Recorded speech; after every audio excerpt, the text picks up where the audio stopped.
දෙවැනි ලෝක යුද සමය තුළ ඒකාධිපති හිට්ලර් පාලනය කරපු නාසි ජර්මනියේ ක්‍රීග්ස්මරීන් හමුදාව සඳහා ඉදිකරපු බිස්මාර්ක් ක්ලාස් එකේ යුද නෞ දෙකෙන් පළමුවැන්න බිස්මාර්ක් විදියට හඳුන්වලා දෙන්න පුළුවන්. ජර්මානු චාන්සලර් ඔටෝ වොන් බිස්මාර්ක්ගේ නමින් නම් කරපු මේ නෞකාව 1936 ජූලි මාසයේදී ජර්මනියේ දෙවෙනි විශාලතම නගරය වුණ හැම්බර්ග් නගරයේ බ්ලොම්මැන්වොස් නැව්වංගනය තුළදී ඉදිකිරීම ආරම්භ කරනවා වගේම 1939 පෙබරවාරි මාසයේදී මුහුදට දියත් කිරීම සිදු කරනවා. 1940 අගෝස්තු මාසයේදී මේ නෞකාව ජර්මානු නාවික බලඇණියට බඳව ගන්න අවස්ථාව වෙනකොට නැවේ ඉදිකිරීම කටයුතු සම්පූර්ණයෙන්ම අවසන් කරලායි තියෙන්නේ. බිස්මාර්ක් සහ එහි සහෝදර නෞකාව වන ටර්පිට්ස් යුද නෞකාව ජර්මානු නාවික ඉංජිනේරුවන් විසින් මෙතෙක් ඉදිකරලා තියෙන විශාලතම යුද නැව් වුණා වගේම ඕනෑම යුරෝපීය බලවේතෙකු විසින් ඉදිකරලා තියෙන විශාලතම යුද නැව් දෙකක් විදියටත් හඳුන්වන්න පුළුවන්. ඉතින් අද වීඩියෝ එකෙන් අපි බලමු පසු කාලයකදී ලෝක ප්‍රසිද්ධ පුරාවෘත්තයක් බවටත් පත් වුණ මේ බිහිසුණු බිස්මාර්ක් නෞකාවේ කතාව මොකක්ද කියලා.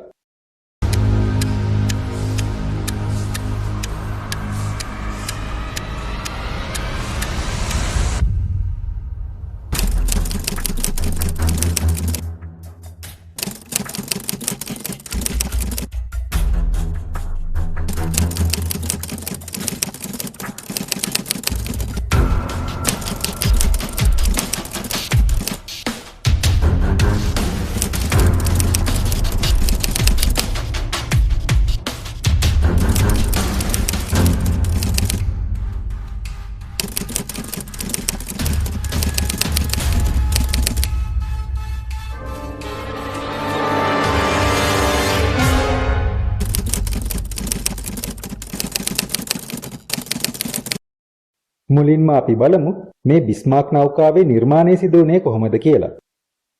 බිස්මාර්ක් පන්තියේ යුද නැව් දෙක 1930 ගණන් වල මැද භාගයේදී ජර්මානු ක්‍රීග්ස්මරීන් හමුදාව විසින් ප්‍රංශ නාවික හමුදා ව්‍යාප්තියට විශේෂයෙන් 1935 දී ප්‍රංශය ආරම්භ කරපු රිචලියු ක්ලාස් බැටල්ෂිප්ස් දෙකට එරෙහිව නිර්මාණය කරන්නයි හිට්ලර් සැලසුම් කරන්නේ. 1935 වසරේදී ඇන්ග්ලෝ ජර්මානු නාවික ගිවිසුම අත්සන් කිරීමෙන් පස්සේ එම ගිවිසුමේ නීති රීති වලට අනුව බැහැර කරන්න සිද්ධ වුණ බිස්මාර්ක් නෞකාව සහ එහි සහෝදර නෞකාව වුණ ටර්පිට්ස් යුද නෞකාව අන්තර්යුද සමයේදී යුද නැව් ඉදිකිරීම පාලනය කරපු වොෂින්ටන් නාවික ගිවිසුම මගින් පනවන ලද ටොන් 36000 සීමාව තුළ නාමිකව පවත්වා ගන්න නාසි පාලනය ක්‍රියා කරනවා.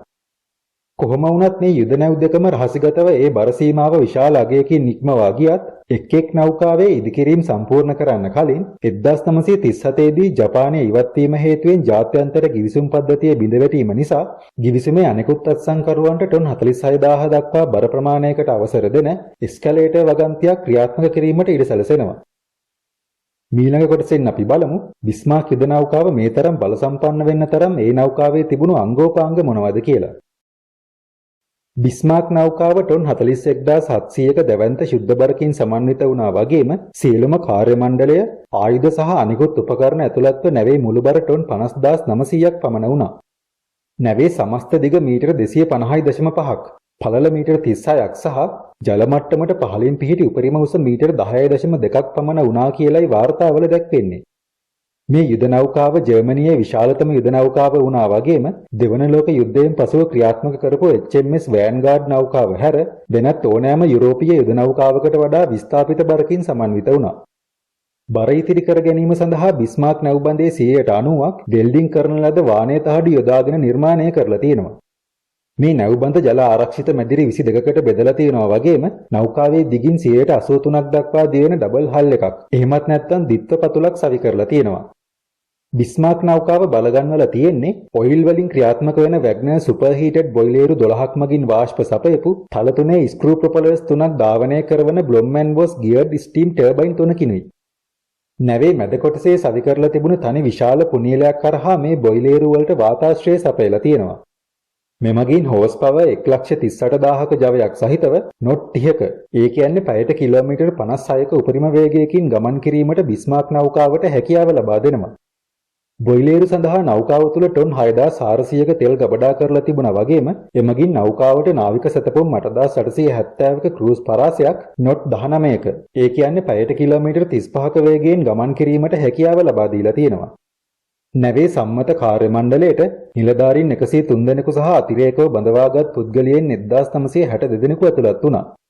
කොහොම වුණත් බිස්මාක් නෞකාව වරායෙන් පිටත්ව යන අවස්ථාවේදී නැවේ ෆ්ලීට් ස්ටාෆ් එක ප්‍රයිස් ක්‍රූ මෙම්බර්ස් සහ යුද විශ්ලේෂණ වාර්තාකරුවන්ගෙන් සමන්විත වුණ අමතර කණ්ඩායම හේතුවෙන් කාර්ය මණ්ඩලයේ සමාජිකයන් ගණන පිරිමින් 2200කට වඩා වැඩිවීම සිදු වෙනවා.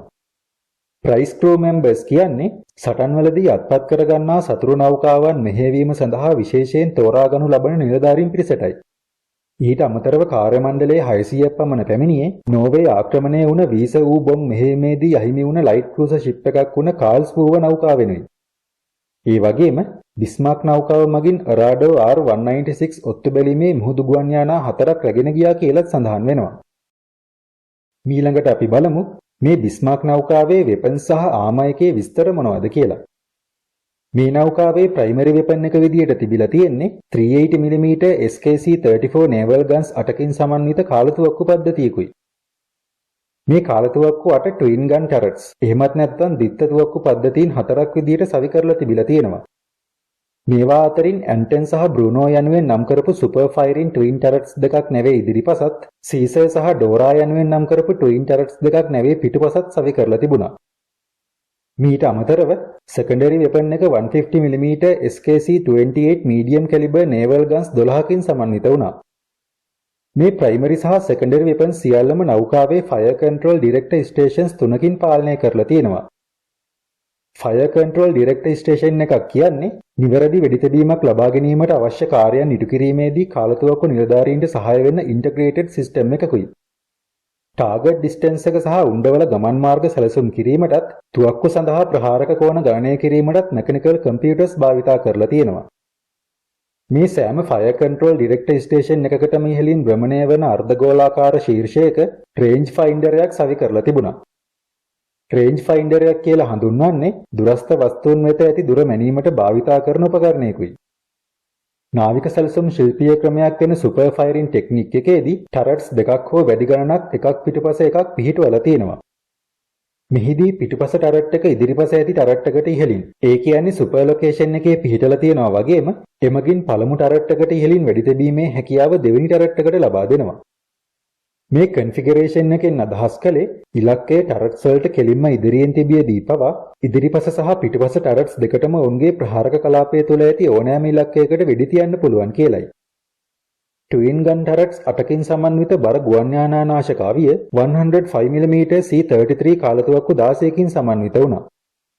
නෞකාවේ මැද කොටසේ සවි කරලා තිබුණ සැහැල්ලු ගුවන් යානා නාශක අවි පද්ධතිය 37mm SKC-30 anti-aircraft guns 16කින් සහ 20mm SKC-30 anti-aircraft guns 12කින් සමන්විත වුණා. ඒ වගේම 1941 අප්‍රේල් මාසයේදී ඉදිරිපස මුදුනේ සර්ච්ලයිට් ප්ලැට්ෆෝම් එකේ සවි කරලා තිබුණ සිංගල් 20mm anti-aircraft guns දෙකක් 20mm C-38 quadruple gun set දෙකකින් රිප්ලේස් කරනවා. නෞකාවේ ප්‍රධාන නැව්බන්ධ මිලිමීටර් 320ක ඝනකමකින් යුක්ත වුණා වගේම මිලිමීටර් 100 සිට 120 දක්වා ඝනකමකින් යුක්ත ඉහළ සහ ප්‍රධාන සන්නාහ තට්ට යුගලයකින් ආවරණය කරලා තිබුණා.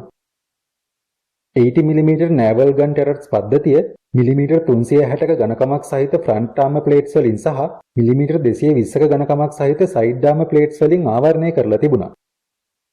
හොඳයි. ඊළඟ කොටසින් අපි බලමු බිස්මාක් නෞකාවේ ඔපරේෂනල් හිස්ටරි එක මොන වගේද කියලා. ජර්මානු රජය විසින් බිස්මාක් නෞකාව ඉදිකිරීමේ කොන්ත්‍රාත්තුව ජර්මනියේ හැම්බර්ග් නගරයේ පිහිටි බ්ලොම්මැන්වොස් නැව් තටාකයට ප්‍රදානය කරනවා වගේම එහිදී 1936 ජූලි 1 වෙනිදා නෞකාවේ ඉදිකිරීම් කටයුතු ආරම්භ කරනු ලබනවා. වසර දෙකහමාරක කාලයක් පුරාවට සිදු කරපු මූලික ඉදිකිරීම් කටයුතු අවසන් වීමෙන් අනතුරුව බිස්මාක් නෞකාව 1939 පෙබරවාරි 14 වෙනිදා දියත් කරනවා වගේම විස්තීර්ණ උත්සවයේ අතරතුර නෞකාවේ නම සඳහා පාදක වුණ චාන්සලර් ඔටෝ වොන් බිස්මාක්ගේ මිනිබිරිය වුණ ඩොරති වොන් ලොවෙන්ෆෙල්ඩ් විසින් නෞකාව බෞතිස්ම කරනවා.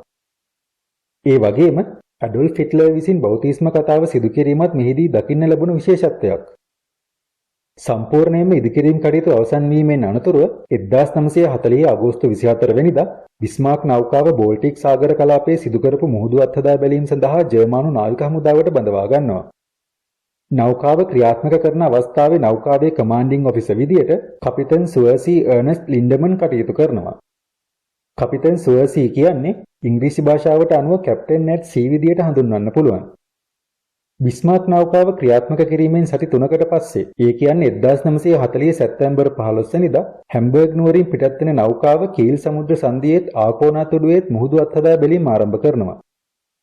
අත්හදා බැලීම් වලින් අනතුරුව 1941 ජනවාරි 24 වෙනිදා නෞකාව නැවත කීල් වරාය වෙත යාමට නියමිතව තිබුණත් කියෙල් යලේ ජර්මානු වෙළඳ නෞකාවක් ගිලී යාම හේතුවෙන් ජල මාර්ගයේ භාවිතා කිරීම අවහිර වෙලයි තිබුණේ. සුන්බුන් ඉවත් කිරීමේ උත්සාහයන්ට දැඩි කාලගුණය බාධා කිරීම හේතුවෙන් මාර්තු මාසයේ වෙනතෙක්ම බිස්මාර්ක් නෞකාවට කීල් වරායට ළඟා වෙන්න නොහැකි වෙනවා. කීල් වරාය වෙත ළඟා වෙන්න බලා සිටින අතරතුර බිස්මාර්ක් නෞකාව බර්ලිනේ ස්වීඩන් නාවික හමුදාවට අනුබද්ධව කටයුතු කරපු කපිතාන් ඇන්ඩර්ස් ෆෝෂෙල්ට සත්කාරකත්වය ලබා දෙනවා. මේ සිදුවීම බිස්මාර්ක් නෞකාවේ ඉරණම තීන්දුව කිරීමේ ප්‍රධානම සාධකයේ බවට පත්වෙනවා.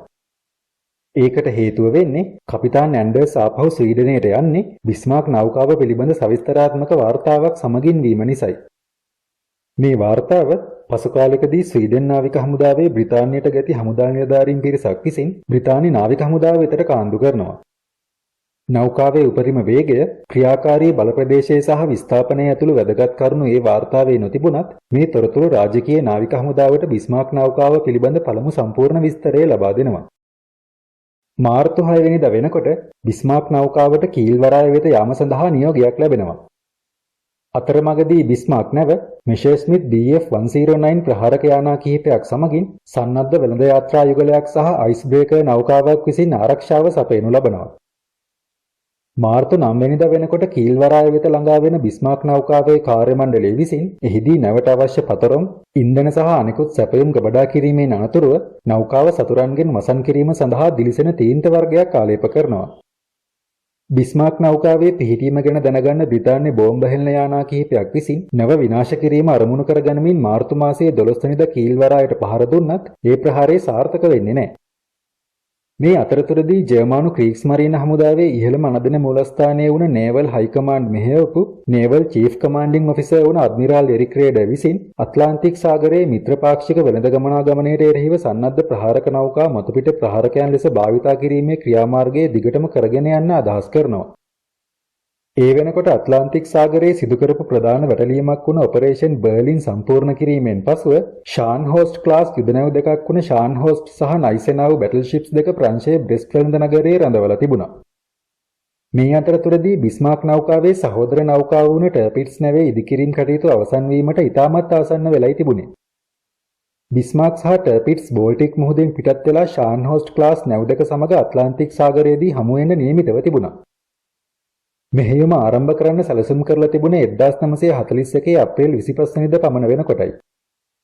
ඒ කාලය වෙනකොට නිව් මූන් පීරියඩ් එක පටන් අරගෙන තියෙන නිසා පරිසර තත්ත්වයෙන් වඩාත් හිතකර වෙයි කියලායි ජර්මානුවන්ගේ අදහස වුණේ. කොහොම වුණත් ටර්පිට්ස් නෞකාවේ ඉදිකිරීම් කටයුතු අපේක්ෂා කරපු කාලයට වඩා ප්‍රමාද වුණා වගේම නව ක්‍රියාත්මක කිරීමේ කටයුතු පෙබරවාරි මාසයේ 25 වෙනිදා වෙනතුරු කල් යනවා. ඒ වගේම අවුරුද්ද අවසන් වන තෙක්ම නෞකාව සටන් සඳහා සූදානම් කරගන්නත් නාසි ඉංජිනේරුවන්ට නොහැකි වෙනවා. මේ අතරතුරදී තත්ත්වය තවදුරටත් සංකීර්ණ වුණේ නයිසෙනාව් නෞකාව බ්‍රෙස්ට් වරායේදී බ්‍රිතාන්‍ය ටෝපිඩෝ ප්‍රහාරයකට ලක්වීම සහ ඒ හේතුවෙන් සිදුවුණු හානි අලුත් වැඩියා කරමින් සිටියේදී බ්‍රිතාන්‍ය බෝම්බ හෙළන යානා මගින් එල්ල කරපු බෝම්බ ප්‍රහාරයක් හේතුවෙන් නෞකාවට තවදුරටත් හානි වීම නිසායි. ඒ වගේම බර්ලින් මෙහෙයුමෙන් පස්සේ ෂාන්හෝස්ට් නෞකාවට බොයිලේරු වල අලුත් වැඩියාවක් සිදු කරන්නත් අවශ්‍ය වෙලා තිබුණා. මේ බොයිලේරු අපේක්ෂා කරපු මට්ටමට වඩා නරක තත්ත්වයේ පවතිනවා කියලා මේ අලුත් වැඩියා කිරීමේදී ඉංජිනේරුවන් සොයා ගැනීම හේතුවෙන් සැලසුම් කරපු ප්‍රහාර මාලාව සඳහා මේ නෞකාවත් ලබා ගන්න නොහැකි තත්ත්වයක් උදා වෙනවා. ඒ වගේම කීල් වරායේ සැපයුම් ඩිපෝ වලට බ්‍රිතාන්‍ය බෝම්බකරුවන් විසින් එල්ල කරපු බෝම්බ ප්‍රහාර හේතුවෙන් අඩ්මිරාල් ෂියර් සහ අඩ්මිරාල් හිපර් කියන හෙවි ක්‍රූසර් නෞකාවල අලුත් වැඩියාවන් ප්‍රමාද වෙනවා. ඒ අනුව ජූලි හෝ අගෝස්තු මාසයේ වනතෙක්ම ඒ නැව් දෙකත් මෙහෙයුම් සඳහා සූදානම් කරගන්න අපහසු වෙනවා. මේ ප්‍රහාරය මෙහෙයවීමට තෝරාගත්ත ක්‍රීග්ස්මරීන හමුදාවේ ෆ්ලොටෙන්ෂිප් හෙවත් බලයනි ප්‍රධානියා වුණ අඩ්මිරාල් ගුන්තර් ලූට්ජන්ස් අවම වශයෙන් ෂාන්හෝස්ට් හෝ ටර්පිට්ස් ලබා ගැනීමට හැකිවන තුරු මෙහෙයුම ප්‍රමාද කරන්න කැමති වෙනවා. ඒ වුණත් අඩ්මිරාල් එරික් රේඩර් විසින් ඔපරේෂන් රෙයිනබර්ග් විදිහට නම් කරන මේ මෙහෙයුම බිස්මාර්ක් සහ ජර්මානු හෙවි ක්‍රූසර් නෞකාවක් වුණ ප්‍රෙන්ස් ඔයිගන් නෞකාවන්ගෙන් පමණක් සමන්විත බලකායක් සමග ඉදිරියට කරගෙන යන්න තීරණය කරනවා. ඒ අනුව අප්‍රේල් 26 වෙනිදා පැරිසියේ පැවති අවසාන රැස්වීමකදී එරික් රේඩර් විසින් ලූඩ්ජන්ස්ව ඉදිරියට යාමට දිරිමත් කරනවා වගේම අවසානයේදී ලූඩ්ජන්ස් තීරණය කළේ සතුරාට විවේකයක් ලබා ගැනීම වැළැක්වීම සඳහා හැකි ඉක්මනින් මෙහෙයුම ආරම්භ කිරීම අත්‍යවශ්‍යයි කියලයි. ඊළඟ කොටසෙන් අපි බලමු බිස්මාර්ක් නෞකාවේ ප්‍රධානම සටන වුණ ඔපරේෂන් රෙයිනබර්ග් මෙහෙයුමේදී මොකද වුණේ කියලා. 1941 මැයි 5 වෙනිදා හිට්ලර් සහ වෙයාමාර්ක්ට් හයි කමාන්ඩින් ඔෆිසර් වුණ විල්හෙල්ම් කෙයිඩල් විශාල පිරිවරක් සමග ගොටන්හාෆන් වරායේ නංගුරම් දාලා තිබුණ බිස්මාර්ක් සහ ටර්පිට්ස් නෞකා නැරඹීමට පැමිණෙනවා. නැව්වල පුළුල් සංචාරයක් සිදු කිරීමෙන් අනතුරුව ඉදිරි මෙහෙයුම පිළිබඳව සාකච්ඡා කිරීම සඳහා හිට්ලර් අඩ්මිරාල් ලූඩ්ජන්ස්ව හමු වෙනවා. ඉන් දින කීපයකට පස්සේ ඒ කියන්නේ මැයි 16 වෙනිදා බිස්මාර්ක් සහ ප්‍රෙන්ස් ඔයිගන් නෞකා දෙක ඔපරේෂන් රෙයිනබර්ග් සඳහා සම්පූර්ණයෙන්ම සූදානම් කියලා ලූඩ්ජන්ස් විසින් හිට්ලර්ට වාර්තා කරනවා. ඒ අනුව මැයි 19 වෙනිදා හවස මෙහෙයුම ඉදිරියට ගෙන යන්න කියලා හිට්ලර් විසින් ලූඩ්ජන්ස්ට නියෝග කරනවා. මෙහෙයුම් සැලසුම්වල කොටසක් විදියට බිස්මාර්ක් සහ ප්‍රෙන්ස් ඔයිගන්ට සහාය වීම සඳහා සැපයුම් නෞකා 18කින් යුත් කණ්ඩායමක් ස්ථානගත කරන්නත් සතුරු ප්‍රහාරක යාත්‍රා ගැන සොයා බැලීම සඳහා හැලිෆැක්ස් සහ බ්‍රිතාන්‍ය අතර කොන්වොයි රූට් එක ඔස්සේ යූබෝට්ටු 4ක් ස්ථානගත කරන්නත් සැලසුම් කරනවා. මෙහෙයුම ආරම්භ වෙනකොට බිස්මාර්ක් නෞකාවේ කාර්ය මණ්ඩලය නිලධාරීන් සහ බඳවාගත් පුද්ගලයන් 2221ක් දක්වා වැඩි වෙලයි තිබුණේ. මේ කණ්ඩායමට 65කට ආසන්න අඩ්මිරාල් කාර්ය මණ්ඩලයක් සහ මෙහෙයුම අතරතුර අල්ලා ගන්නා ලද සතුරු යාත්‍රාවල ප්‍රවාහන කටයුතු සඳහා අවශ්‍ය වුණ නාවිකයන් 80 දෙනෙකුගෙන් සමන්විත ප්‍රයිස් ක්‍රූ එකක් ඇතුළත් වෙනවා. 1941 මැයි 19 වෙනිදා පාන්දර 2ට බිස්මාර්ක් ගොටන්හාෆන් වරායෙන් පිටත් වෙලා ඩෙන්මාර්ක් සමුද්‍ර සන්ධිය බලා ගමන් ආරම්භ කරනවා. ඊට කලින් දවසේ රාත්‍රී 9:18ට කේප් පාකෝනා වෙතින් පිටත් වුණ ප්‍රෙන්ස් ඔයිගන් නෞකාව උදේ 11:25ට බිස්මාර්ක් නෞකාව සමග එකතු වෙනවා. මේ නෞකා දෙක සඳහා Z10 හාන්ස් ලෝඩි, Z16 ෆ්‍රෙඩරික් එකෝල්ට් සහ Z23 කියන ඩිස්ට්‍රොයර් ෂිප්ස් 3 සහ මුහුදු බෝම්බ ඉවත් කිරීමේ කුඩා නෞකාවල බලයනියක් විසින් ආරක්ෂාව සපයනු ලබනවා. මීට අමතරව ජර්මානු මුහුදෙන් පිටතට යන ගමනේදී මේ නෞකා කණ්ඩායම සඳහා ලුෆ්ට්වාෆ් හමුදාව විසින් ගුවන් ආවරණයකුත් සපයලා තියෙනවා. මැයි 20 වෙනිදා දවල් වෙනකොට බිස්මාර්ක් නෞකාව බාරව කටයුතු කරපු අඩ්මිරාල් ලූඩ්ජන්ස් සහ කැප්ටන් ලින්ඩමන් විසින් බිස්මාර්ක් නෞකාවේ මෙහෙයුම පිළිබඳව ශබ්ද විකාශන යන්ත්‍රයක් කරහා නැවේ කාර්ය මණ්ඩලයට දැනුම් දෙනවා. ආසන්න වශයෙන් මේ අවස්ථාවේදීම ස්වීඩන් ගුවන් යානා 10ක් හෝ 12ක් සමගින් පියාසර කරමින් සිටි ඔත්තු බැලීමේ කණ්ඩායමක් ජර්මානු නෞකා කණ්ඩායම අවටින් ගමන් කරමින් එහි සංයුතිය හා ගමන් මඟ වාර්තා කළත් ජර්මානුවන්ට මේ ස්වීඩන් ජාතිකයන් ගමන් කරපු ගුවන් යානා දැක ගන්න හැකියාවක් ලැබෙන්නේ නැහැ. ඉන් පැයකට පමණ පස්සේ ජර්මානු මුහුදු බෝම්බ ඉවත් කිරීමේ කුඩා නෞකාවල බලයනියට ස්වීඩන් ක්‍රූසර් නෞකාවක් වුණ HSWMS ගොට්ලන්ඩ් හමු වෙනවා. මේ නෞකාව පැය දෙකක් පුරාවට ජර්මානු නාවික කණ්ඩායම හඹා යමින් ස්වීඩන් නාවික මූලස්ථානයට වාර්තාවක් සම්ප්‍රේෂණය කරනවා. ඒ වුණත් ගොට්ලන්ඩ් විසින් එල්ල කරපු ආරක්ෂක අවදානම ගැන ජර්මානු නාවික හමුදා මූලස්ථානයේ ඒ තරම් සැලකිල්ලක් දක්වන්නේ නැහැ. ඒත් ලූඩ්ජන්ස් සහ ලින්ඩමන් කියන නිලධාරීන් දෙදෙනාම මෙහෙයුමේ රහස්‍යභාවය නැති වෙලා තියෙනවා කියලා විශ්වාස කරන්න පටන් ගන්නවා. ගොට්ලන්ඩ් නෞකාවෙන් ලැබුණු වාර්තාව අවසානයේදී ස්වීඩනයේ බ්‍රිතාන්‍ය නාවික අනුප්‍රාප්තිකයා වුණ කපිතාන් හෙන්රි ඩෙන්හැම් වෙත යොමු වෙනවා වගේම ඔහු විසින් මේ තොරතුරු අඩ්මිරාල්ටි හෙවත් බ්‍රිතාන්‍ය නාවික හමුදා මූලස්ථානය වෙත සම්ප්‍රේෂණය කරනවා. බ්ලෙචලි උද්‍යානයේ පිහිටවල තිබුණ මිත්‍ර පාක්ෂික කෝඩ් බ්‍රේකින් හෙඩ්ක්වාටර්ස් වල සේවය කරපු කෝඩ් බ්‍රේකර්ස් ටීම් එක තහවුරු කළේ ඇට්ලාන්ටික් සාගර කලාපයේ සතුරු වැටලීමක් ආසන්නයි කියලයි. ඒකට හේතුව වුණේ ඔවුන් බිස්මාර්ක් සහ ප්‍රෙන්ස් ඔයිගන් නෞකාවලට ප්‍රයිස් ක්‍රූ මෙම්බර්ස්ලා බඳවාගෙන තියෙනවා කියලත් ජර්මානු නාවික මූලස්ථානයෙන් අමතර නාවික ප්‍රස්ථාර ඉල්ලලා තියෙනවා කියලත් සඳහන් වුණ වාර්තා ඩිකෝඩ් කරලා තිබුණ නිසායි. මේ අනුව බ්‍රිතාන්‍ය පාලනාධිකාරිය විසින් නෝවීජියානු වෙරළ තීරයේ අසල ජර්මානු කුඩා නාවික යාත්‍රා හෙවත් ෆ්ලෝටිලා යාත්‍රා රැඳී සිටිනවද සෙවීමට සුපර්මැරයින් ස්පිට්ෆයර් ගුවන් යානා යුගලයක් පිටත් කරනු ලබනවා. ජර්මානු ගුවන් ඔත්තු බැලීම් මගින් තහවුරු කරලා තිබුණේ එක් ගුවන් යානා ප්‍රවාහන නෞකාවක්, යුද නැව් 3ක් සහ ක්‍රූසර් නැව් 4ක් ස්කපා ෆ්ලෝ වල තිබුණ ප්‍රධාන බ්‍රිතාන්‍ය නාවික කඳවුරේ නැංගුරම් දාලා තියෙනවා කියලයි. එමගින් ලූඩ්ජන්ස්ට ඒත්තු ගැන්නුනේ බ්‍රිතාන්‍යයන්ට ඒ වෙනකොටත් ඔවුන්ගේ මෙහෙයුම පිළිබඳව තොරතුරු ළඟා වෙලා නැහැ කියලයි. මේ අනුව මේ 20 වෙනිදා හවස වෙනකොට බිස්මාර්ක් සහ අනිකුත් ෆ්ලෝටිලා යාත්‍රාවන් නෝවීජියානු වෙරළට ළඟා වෙනවා. මුහුදු බෝම්බ ඉවත් කිරීමේ යාත්‍රා කණ්ඩායමෙන් වෙන් කිරීමෙන් අනතුරුව බිස්මාර්ක් සහ ප්‍රෙන්ස් ඔයිගන් නෞකා දෙක සහ අනෙක් ඩිස්ට්‍රොයර් නෞකා කණ්ඩායම උතුරට ගමන් කරන්න ආරම්භ කරනවා. ඊට පහුවෙනිදා ඒ කියන්නේ මේ 21 වෙනිදා උදෑසන ප්‍රෙන්සොයිගන් නෞකාවේ සිටි රේඩියෝ පණවිඩ ඔත්තු බැලීමේ නිලධාරීන් විසින් නෝවීජියානු වෙරළට උතුරින් පිහිටි බැටල්ෂිප්ස් දෙකක් සහ ඩිස්ට්‍රෝයර් නෞකා තුනක් සෙවීමට බ්‍රිතාන්‍ය ඔත්තු බැලීමේ ගුවන් යානාවලට නියෝග කරන සංඥාවක් ග්‍රහණය කරගන්න සමත් වෙනවා. උදේ 7 පමණ වෙනකොට ජර්මානුවන් විසින් තමන්ගේ දර්ශනපතයට හසු වී ඒ සමගම ඉවත් වුණ හඳුනා නොගත් ගුවන් යානා 4ක් දකිනවා. දවල් 12 පහුවෙලා ටික වේලාවකට පස්සේ බටහිර නෝර්වේ වෙරළ කලාපයේ තිබුණ බර්ගන් වෙත ළඟා වෙන ෆ්ලොටිලා කණ්ඩායමේ නැව් කාර්ය මණ්ඩලය විසින් එහිදී ඇට්ලාන්ටික් සාගරයේ ක්‍රියාත්මක වන ජර්මානු යුද නැව් වලට ආලේප කරන සම්මත අවුට්බෝඩ් ග්‍රේ වර්ණය සමග බෝල්ටික් කැමොෆ්ලාජ් ඩිසයින් එක ෆ්ලොටිලා යාත්‍රා මත පින්තාරු කරනවා. බිස්මාක් නෞකාව නෝර්වේ කලාපයේ නැංගුරම් දාලා තියෙන අවස්ථාවේදී බ්‍රිතාන්‍ය ගුවන් ප්‍රහාර වලින් නෞකාව ආරක්ෂා කර ගැනීම සඳහා මිෂර්ස්මිත් BF-109 ප්‍රහාරක යානා යුගලයක් නැවට ඉහළින් පියාසර කළත් බ්‍රිතාන්‍ය පියාසර නිලධාරී මයිකල් සක්ලින් ජර්මානු ෆ්ලොටිලා යාත්‍රාවලට ඉහළින් මීටර් 8000ක් ඒ කියන්නේ අඩි 26000ක් උසින් තම ස්පිට්ෆයර් යානය පියාසර කරවමින් බිස්මාක් නෞකාව සහ එයගේ ස්කෝට් ෂිප්ස් වල ඡායාරූප ලබා ගැනීමට සමත් වෙනවා. අවශ්‍ය තොරතුරු ලැබීමෙන් අනතුරුව බ්‍රිතාන්‍ය නාවික අද්මිරාල් ජෝන් ටෝවි විසින් ඩෙන්මාර්ක සමුද්‍ර සන්ධියේ මුර සංචාරයේ යෙදෙන බ්‍රිතාන්‍ය ක්‍රූසර් නෞකා යුගලයේ ආරක්ෂාව ශක්තිමත් කිරීම සඳහා බැටල් ක්‍රූසර් HMS Hood අලුතින් බලයනියට එක් කර ගන්නා ලද HMS Prince of Wales බැටල්ෂිප් එක සහ ඩිස්ට්‍රොයර් ෂිප්ස් 6ක් යොදවන්න නියෝග කරනවා.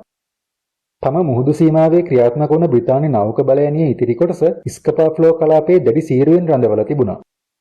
ජර්මානු නාවික බලයනියට පහර දීම සඳහා බ්‍රිතාන්‍ය බෝම්බ හෙළන යානා 18ක් යවනු ලැබුවත් ෆියෝඩ් හරහා කාලගුණයේ නරකතට හැරී තිබීම හේතුවෙන් ඔවුන්ට ජර්මානු යුද නැව් සොයා ගන්න නොහැකි වෙනවා. මේ 21 වෙනිදා රාත්‍රී 7:30 විතර වෙනකොට බිස්මාක්, ප්‍රෙන්සොයිගන් සහ පරිවාර ඩිස්ට්‍රොයර් ෂිප්ස් තුන බර්ගන් නගරයෙන් පිටත් වෙනවා. මධ්‍යම රාත්‍රියේදී ජර්මානු නාවික හමුදා කණ්ඩායම විවෘත මුහුදේ ආක්ටික් සාගරයේ දෙසට ගමන් කරනකොට එරික් රේඩර් මේ මෙහෙයුම ගැන හිට්ලර්ට දැනුම් දෙනවා. කොහොම වුණත් මේ ප්‍රහාරයට හිට්ලර් අනුමැතිය දෙන්නේ ඒ තරම් කැමැත්තකින් නම් නෙමෙයි. මැයි 22 වෙනිදා පාන්දර 4:14ට බලයනියේ ට්‍රොන්ඩ්හයිම් දිශාවට ගමන් කරන අතරතුර පරිවාර ඩිස්ට්‍රොයර් ෂිප්ස් තුන කණ්ඩායමෙන් වෙන් කරනවා. එදිනම දවල් 12ට පමණ විවෘත ඇට්ලාන්ටික් සාගරයට කඩා වැදීමට උත්සාහ කිරීම සඳහා ලූඩ්ජන්ස් ඔහුගේ නැව් දෙක ඩෙන්මාර්ක සමුද්‍ර සන්ධිය දෙසට හැරවීමට නියෝග කරනවා. ලූඩ්ජන්ස් කඩා වැදීමට උත්සාහ කිරීම ආරම්භ කිරීමට දිරිගන්නපු එම අයහපත් කාලගුණයම බර්ගන් හරහා කිසිදු ඔත්තු බැලීමේ ගුවන් යානයක් ගමන් කරවීමත් වළක්වාලනවා. කොහොම වුණත් හවස 4 පමණ වෙනකොට බ්‍රිතාන්‍ය නාවික හමුදාවට අයත් මාටින් මෙරිලන් ගුවන් යානයක් RNAS හැඩ්ස්ටන් වෙතින් ගුවන්ගත වෙලා බර්ගන් වරාය වෙත ළඟා වෙනවා වගේම එහිදී වරාය හිස් වෙලා තියෙනවා කියලා උන්ට දැක ගන්න ලැබෙනවා. මේ වාර්තාව ලැබුණට පස්සේ අද්මිරාල් ජෝන් ටෝවේ රාත්‍රී 10:15ට පමණ බ්‍රිතාන්‍ය නාවික බලයනිය සමග ස්කපා ෆ්ලෝ කලාපයෙන් පිටත් වෙනවා. මේ 23 වෙනිදා පාන්දර 4 වෙනකොට ඩෙන්මාර්ක සමුද්‍ර සන්ධිය හරහා වේගයෙන් ගමන් කිරීම සඳහා වේගය නොට් 27ක්. ඒ කියන්නේ පැයට කිලෝමීටර් 50ක් දක්වා වැඩි කරන්න කියලා ලුඩ්ජන්ස් බිස්මාක් සහ ප්‍රෙන්සොයිගන් නෞකාවලට නියෝග කරනවා. සමුද්‍ර සන්ධියට ඇතුළු වුණාට පස්සේ නැව් දෙකම ඔවුන්ගේ ෆූමෝ රේඩාර් හඳුනා ගැනීමේ උපකරණ කට්ටල සක්‍රිය කරනවා. පැය දෙකකට පමණ පස්සේ නෞකා යුගලයේ අයිස්ලන්තයට උතුරින් පිහිටි ස්ථානයකට ළඟා වෙනවා වගේම අයිස් කුට්ටිවල ගැටීම වළක්වා ගැනීම සඳහා සිග්සැග් ගමන් මාර්ගයක නැව් ගමන් කරවීමට උන්ට සිදු වෙනවා. රාත්‍රී 7:22ට ජර්මානු යුද නැව්වල සිටි හයිඩ්‍රොෆෝන් සහ රේඩාර් ක්‍රියාකරුවන් විසින් ආසන්න වශයෙන් මීටර 12500ක පරාසයකදී බ්‍රිතාන්‍ය හෙවි ක්‍රූසර් නෞකාවක් වුණ HMS සෆෝක් අනාවරණය කරගන්නවා. මේ අතරතුර ප්‍රෙන්සොයිගන් නෞකාවේ රේඩියෝ පණවිඩ ඔත්තු බැලීමේ කණ්ඩායම විසින් සෆෝක් නෞකාවෙන් යවන ලද රේඩියෝ සංඥා විකේතනය කිරීමෙන් දැනගන්නවා තමන්ගේ නැව්වල පිහිටීම බ්‍රිතාන්‍ය බලයනියට දැනටමත් වාර්තා කරලා තියෙන්නේ කියලා. මේ අවස්ථාවේදී ප්‍රෙන්සොයිගන් නෞකාවට HMS සෆෝක් සමග සටන් කිරීමට ලූඩ්ජන්ස් අවසර දුන්නත් ජර්මානු ක්‍රූසර් නෞකාවේ කපිතාන්වරයාට මීදුම හේතුවෙන් ඔහුගේ ඉලක්කය පැහැදිලිව හඳුනා ගැනීමට නොහැකි වුණ නිසා සතුරු නෞකාවේ පිහිටීම උපකල්පනය කරලා වෙඩි ප්‍රහාර දියත් කිරීමට ආරම්භ කරනවා. මේ හේතුවෙන් සෆෝක් නෞකාව ඉක්මනින් ආරක්ෂිත පිහිටුමකට පසුබැහැලා ජර්මානු නැව්වල දෘෂ්ටි පරාසයෙන් ඉවත් වෙනවා. රාත්‍රී 8:30 පමණ වෙනකොට බ්‍රිතාන්‍ය හෙවි ක්‍රූසර් නෞකාවක් වුණ HMS Norfolk HMS සෆෝක් සමග එක් වෙනවා වගේම ජර්මානු ප්‍රහාරකයන්ට ඉතාමත් සමීප වෙනවා. මේ වෙලාවේදී ලූඩ්ජන්ස් විසින් තමන්ගේ නැව්වලට බ්‍රිතාන්‍ය ක්‍රූසර් නෞකාවට ප්‍රහාර දියත් කරන්න නියෝග කරනවා. මෙහිදී බිස්මාක් නෞකාවෙන් වෙඩි ප්‍රහාර 5ක් එල්ල කරා වගේම ඉන් 3ක් නොෆෝක් නෞකාව ආසානයෙන් පිපිරී යනවා.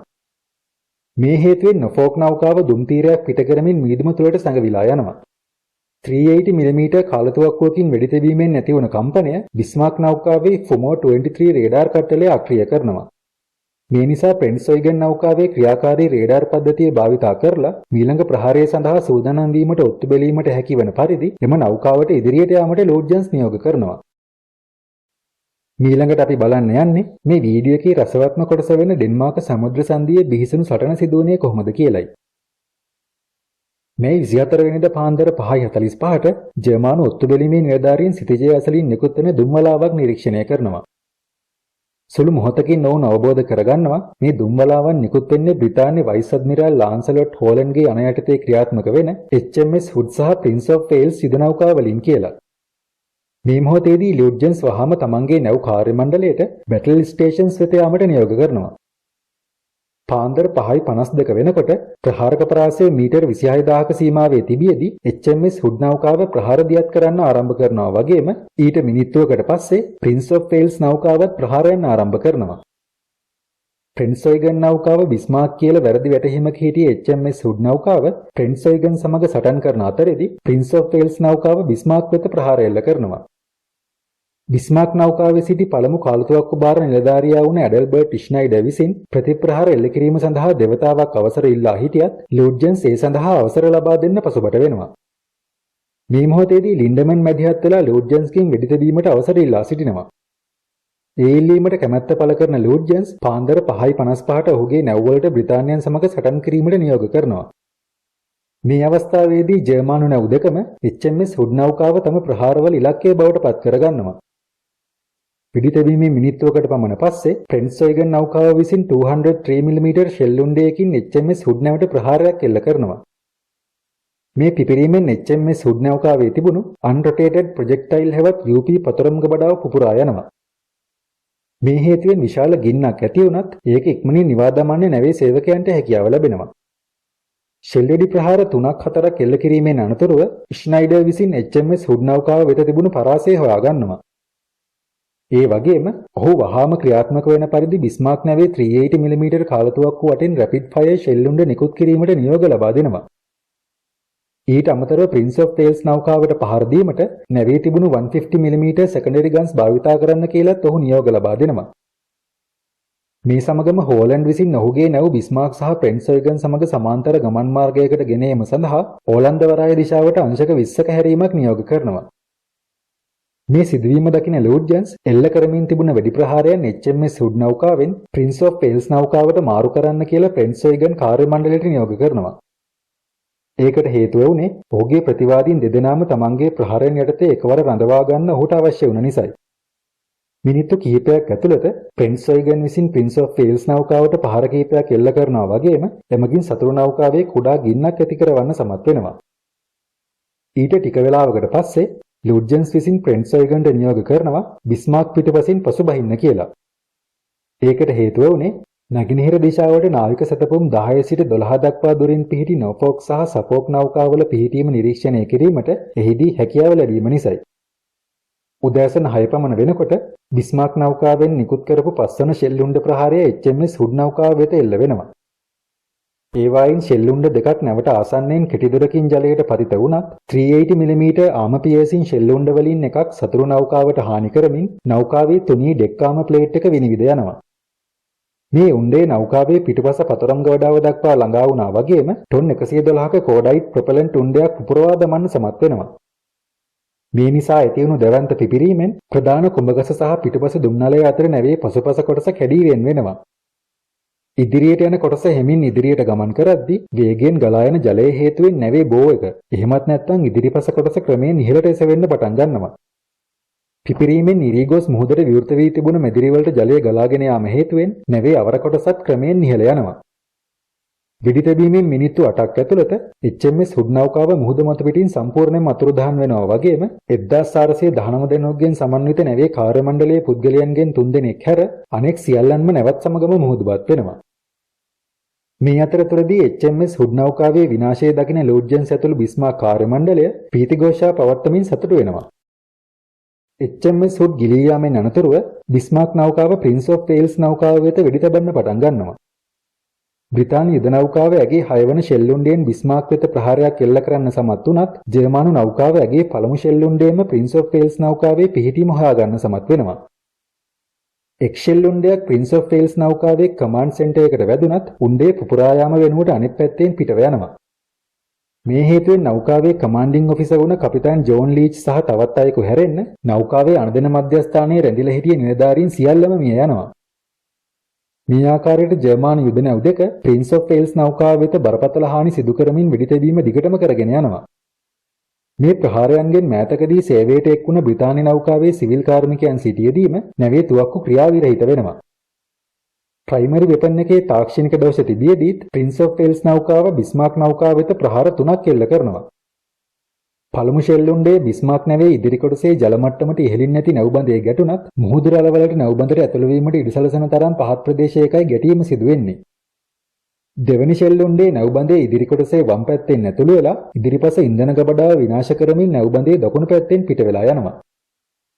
තුන්වන ෂෙල් උණ්ඩේ බිස්මාර්ක් නැවේ ගෙන ගිය ජීවිතාරක්ෂක බෝට්ටුවක් කරහා ගමන් කරලා ඉන්පසුව පුපුරා නගොස් පාවෙන ගුවන් යානා කැටපෝල්ට් එක හරහා ගමන් කරනවා.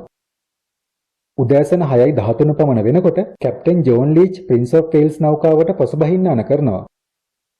මේ වෙනකොට ඔහුගේ නෞකාවේ තිබුණ මිලිමීටර 356 කාලතුවක්කු 10න් 5ක් පමණක් තවමත් වෙඩි තබමින් තිබුණා වගේම ඔහුගේ නෞකාවට සැලකිය යුතු හානියක් සිදු වෙලයි තිබුණේ. නියෝගයට අනුව ප්‍රින්ස් ඔෆ් වේල්ස් නෞකාව අංශක 160ක හැරීමක් සිදු කරලා නැවේ ඉවත් වීම ආවරණය කිරීම සඳහා දුම් තීරයක් පිට කරනවා. නැව් අතර පරාසයේ පුළුල් වීමත් සමග ජර්මානුන් වෙඩි තැබීම නවත්වනවා. කැප්ටන් ලින්ඩමන් ප්‍රින්ස් ඔෆ් වේල්ස් නෞකාව ලුහුබැඳ ගොස් විනාශ කිරීමට දැඩි වමනාවකින් හිටියත් අඩ්මිරාල් ලූඩ්ජන් සතුරු හමුදාවන් සමග ඇතිවිය හැකි තමන්ගේ නෞකාවන් අනතුරට පත්විය කී ආකාරයේ වළක්වා ගත හැකි ඕනෑම ගැටුමක් වළක්වා ගැනීමට ඔහුට ලබා දීලා තිබුණු මෙහෙයුම් නියෝගවලට කීකරු වෙනවා. ඒ අනුව ඔහු ලින්ඩමන්ගේ ඉල්ලීම තරයේ ප්‍රතික්ෂේප කරමින් ඒ වෙනුවට බිස්මාර්ක් සහ ප්‍රෙන්සොයිගන් නෞකාවලට උතුරු ඇට්ලාන්තික් සාගරයේ දෙසට යාමට නියෝග කරනවා. මේ මෙහෙයුමේදී බිස්මාර්ක් නෞකාව ආම පියර්සින් ෂෙල් උණ්ඩ 93ක් එල්ල කරනවා වගේම ඒ වෙනුවට ෂෙල් උණ්ඩ 3ක ප්‍රහාරයට ලක් වෙනවා. නැවේ ඉදිරි කොටසට එල්ල වුණ ප්‍රහාරය හේතුවෙන් බිස්මාර්ක් නෞකාවට ටොන් 1000 සිට 2000 දක්වා ජල කඳක් ගලාගෙන ඒම හේතුවෙන් නැවේ ඒ කොටසේ ගබඩා කරලා තිබුණ ඉන්ධන තැන්පතුව අපවිත්‍ර වෙනවා. ඩැමේජ් කන්ට්‍රෝල් ටීම් වලට ෂෙල් උණ්ඩේ නැති වුණ සිදුරු අලුත් වැඩියා කිරීමට ඉඩ ලබා දීම සඳහා නෞකාවේ වේගය අඩු කිරීම ලූඩ්ජන්ස් ප්‍රතික්ෂේප කිරීම හේතුවෙන් සිදුර තවදුරටත් පුළුල් වෙලා නැවතුලට විශාල ජල කඳක් ගලාගෙන එනවා. ප්‍රින්ස් ඔෆ් වේල්ස් නෞකාව පසුබසින අතරතුර ප්‍රෙන්සොයිගන් නෞකාවේ හයිඩ්‍රොෆෝන් ක්‍රියාකරුවන් ටෝපිඩෝ පිළිබඳ සංඥාවක් හඳුනා ගන්නවා. සතුරු නෞකාවෙන් ටෝපිඩෝ ඇත්තටම දියත් කළා කියලා හරියටම දැනගත්තේ නැති වුණත් ජර්මනු නැව් දෙකම ටෝපිඩෝ මගහැරීමේ ක්‍රියාමාර්ග අනුගමනය කරනවා. ඒ සමගම රාජකීය ගුවන් හමුදාවේ අංක 201 බලගණයට අයත් ෂෝට් S-25 සන්ඩර්ලන්ඩ් මුහුදු ගුවන් යානයක් ජර්මනු නෞකාවලට ඉතා සමීපව ළඟා වුණා වගේම ජර්මානුවන් බර ගුවන් යානා නාශක කාලතුවක්ක යොදාගෙන එම ගුවන් යානයට වෙඩි තබනවා. සටනෙන් අනතුරුව සන්ඩර්ලන්ඩ් ගුවන් යානයේ මුහුදේ පාවෙමින් තිබුණු විශාල තෙල් තට්ටුවක් වාර්තා කරනවා වගේම HMS හුඩ් නෞකාව පුපුරා ගිය ස්ථානයට HMS ඉලෙක්ට්‍රා ඩිස්ට්‍රොයර් ෂිප් එක මෙහෙයවනවා. කොහොම වුණත් මේ ස්ථානයේදී ඔවුන්ට හොයාගන්න පුළුවන් වුණේ දිවිගලවගත්ත 3 දෙනෙක් විතරයි. 1400කට අධික කාර්ය මණ්ඩලයක්ද සමගින් බ්‍රිතාන්‍යයන්ගේ එවකට විශාලතම යුද නෞකාව වුණ HMS හුඩ් නෞකාවේ ගිලී යාම ඔවුන්ට අදහා ගන්න නොහැකි වුණා වගේම දරා ගන්න නොහැකි පාඩුවක් වුණා. මේ අතරදී තමන්ගේ හමුදාවට සිදු කරපු දරුණු හානියට පරිගැනීම සඳහා ඇට්ලාන්ටික් සාගර කලාපයේ රැඳිලා හිටිය සම්පූර්ණ බ්‍රිතාන්‍ය නාවික බලඇණියම බිස්මාර්ක් නෞකාව දඩයම් කිරීම සඳහා යෙදවීමට බ්‍රිතාන්‍ය අගමැති වින්ස්ටන් චර්චිල් තීරණය කරනවා. ඊළඟ කොටසෙන් අපි බලමු බිස්මාර්ක් නෞකාවට තමන් කරපු වැරදිවලට වන්දි ගෙවන්න සිදු වුණේ කොහොමද කියලා. සිදු වුණ දරුණු සටනෙන් අනතුරුව HMS හුඩ් නෞකාව ගිලී ගියා කියලත් තවත් බ්‍රිතාන්‍ය යුද නෞකාවක් දරුණු හානි සහිතව නැවත හැරී ගියා කියලත් ලූඩ්ජන්ස් මූලස්ථානයට වාර්තා කරනවා. උදෑසන 8:01 පමණ වෙනකොට ඔහු OKM හෙවත් ජර්මානු නාවික මූලස්ථානය වෙත හානි වාර්තාවක් සහ ඔහුගේ මීළඟ පියවර දැනුම් දෙනවා වගේම ඒ අනුව වාණිජ නෞකා වැටලීම් සඳහා ප්‍රෙන්සොයිගන් වෙන් කිරීමට සහ අලුත් වැඩියාවන් සඳහා සෙන්ට් නසයා වෙත යැවීමට නියමිතව තිබුණා. උදෑසන 10 පසු වෙලා ටික වෙලාවකට පස්සේ නැවේ ඉදිරි කොටසෙන් නැති වුණ තෙල් කාන්දුවේ බරපතලකම තීරණය කිරීම සඳහා ප්‍රෙන්සොයිගන් නෞකාවට බිස්මාර්ක් නෞකාවේ පිටුපසින් ගමන් කරන්න කියලා ලූඩ්ජන්ස් ප්‍රෙන්සොයිගන්ට නියෝග කරනවා. බිස්මාර්ක් නෞකාවේ ඉදිරි කොටසේ දෙපසින් පුළුල් ඉන්ධන ධාරාවන් දෙකක් ගලාගෙන යන බව තහවුරු කිරීමෙන් පස්සේ ප්‍රෙන්සොයිගන් නැවත මුල් පිහිටුමට ගමන් කරනවා. ඉන් පැයකට පමණ පස්සේ ජර්මානු නෞකාවන් පිළිබඳව ඔත්තු බලමින් හිටිය සන්ඩර්ලන්ඩ් ගුවන් යානය මේ තෙල් තට්ටුව පිළිබඳව හානියට පත් වුණු ප්‍රින්ස් ඔෆ් වේල්ස් නෞකාව සමග එක්වුණ HMS සෆෝක් සහ HMS නෝෆෝක් නෞකාව වෙත වාර්තා කරනවා. මේ මොහොතේදී ක්‍රූසර් නැව් දෙකේ කමාන්ඩින් ඔෆිසර් වුණ rear admiral Frederic Wake Walker Prince of Wales නෞකාවට ඔහුගේ නැව් පිටිපසින් රැඳී සිටින්න කියලා නියෝග කරනවා. අට්ලාන්ටික් සාගර කලාපයේ තිබුණ සම්පූර්ණ බ්‍රිතාන්‍ය නාවික බලඇණියම බිස්මාර්ක් නෞකාව හඹාගෙන යන බව දැනගත්ත ජර්මානු යූ-බෝට් බලඇණියේ කමාන්ඩින් ඔෆිසර් වුණ අඩ්මිරාල් කාල් ඩෝනිට්ස් ලෝඩ්ජන්ස්ගේ ඉල්ලීමට අනුව අට්ලාන්ටික් කලාපයේ රැඳී සිටිය සියලුම යූ-බෝට් සබ්මරීන් වලට නියෝග කරනවා බිස්මාර්ක් නෞකාව විවෘත අට්ලාන්ටික් සාගරයට ගමන් කරන තුරු එම ගමන් මාර්ගය ඔස්සේ මුර සංචාරයක් සිදු කරන්න කියලා. මේ අනුව යූ-බෝට් සබ්මරීන් 5ක් ග්‍රීන්ලන්තයට දකුණින් ස්ථානගත කරන්න කියලා කාල් ඩෝනිට්ස් නියෝග කරනවා.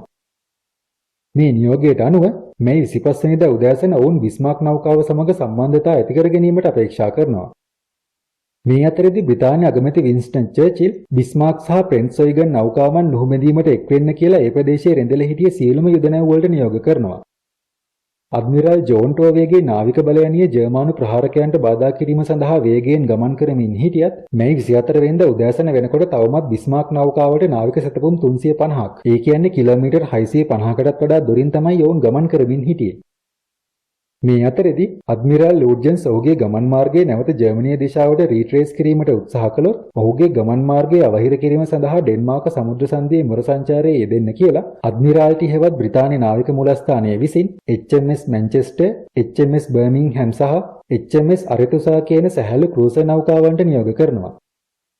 ඒත් එක්කම RMS බ්‍රිටනික් නෞකාවට ආරක්ෂාව සපයමින් සිටි සහ බොස්ටන් නාවික හමුදා අංගනයේ නැවත සකස් කිරීමට නියමිතව තිබුණු රොඩ්නි යුද නෞකාව අඩ්මිරාල් ජෝන් ටෝවේ සමග එක්වෙනවා. පැරණි රිවෙන්ජ් ක්ලාස් බැටල්ෂිප් දෙකක් වුණ HMS රිවෙන්ජ් සහ කොන්වෝයි HX-127 ආරක්ෂක නෞකාවක් වුණ HMS රෙමිලිස් නෞකාවත් බිස්මාර්ක් දඩයමට එක්වෙනවා. සමස්තයක් වශයෙන් ගත්තම බැටල්ෂිප්ස් 6ක්, බැටල් ක්‍රූසර්ස් 6ක්, එයාක්‍රාෆ්ට් කැරියර් ෂිප්ස් දෙකක්, ක්‍රූසර් ෂිප්ස් 13ක් සහ ඩිස්ට්‍රොයර් ෂිප්ස් 21ක් මේ හඹා යාමට එක් වෙලා තිබුණා. හවස 5 පමණ වෙනකොට ප්‍රින්ස් ඔෆ් වේල්ස් නෞකාවේ හිටිය කාර්ය මණ්ඩලය එම නෞකාවේ ප්‍රධාන කාලතුවක්කු 10න් 9ක්ම ක්‍රියාකාරී තත්ත්වයට පත් කරනවා. එමගින් අවස්ථාවක් උදා වුණොත් බිස්මාර්ක් නෞකාවට පහර දීම සඳහා නෝෆෝක් සහ සෆෝක් නෞකාවල කමාන්ඩින් ඔෆිසර් වුණ අඩ්මිරාල් වේක් වෝකර්ට ප්‍රින්ස් ඔෆ් වේල්ස් නෞකාව තමන්ගේ නෞකා බලඇණිය ඉදිරිපසින් පිහිටවීමට හැකියාව ලැබුණා. කාලගුණයේ නරකතට හැරීමත් සමගම අඩ්මිරාල් ලෝඩ්ජන්ස් හවස 4:40 පමණ වෙනකොට ප්‍රෙන්ට්ස් ඔයිගන් බිස්මාර්ක්ගෙන් වෙන් කිරීමට උත්සාහ කරනවා. ඒ වුණත් අඩ්මිරාල් වේක් වෝකර්ගේ ක්‍රූසර් ෂිප්ස් වලින් ප්‍රෙන්ට්ස් ඔයිගන් නෞකාවේ ඉවත් වීම ආවරණය කිරීමට කුණාටුව ප්‍රමාණවත් වුණේ නෑ වගේම ඒ හේතුවෙන් රේඩාර් සම්බන්ධතා දිගටම පැවතුණා. මේ නිසා ප්‍රෙන්ට්ස් ඔයිගන් නෞකාව තාවකාලිකව ආපසු කැඳවීමට ලෝඩ්ජන්ස් කටයුතු කරනවා.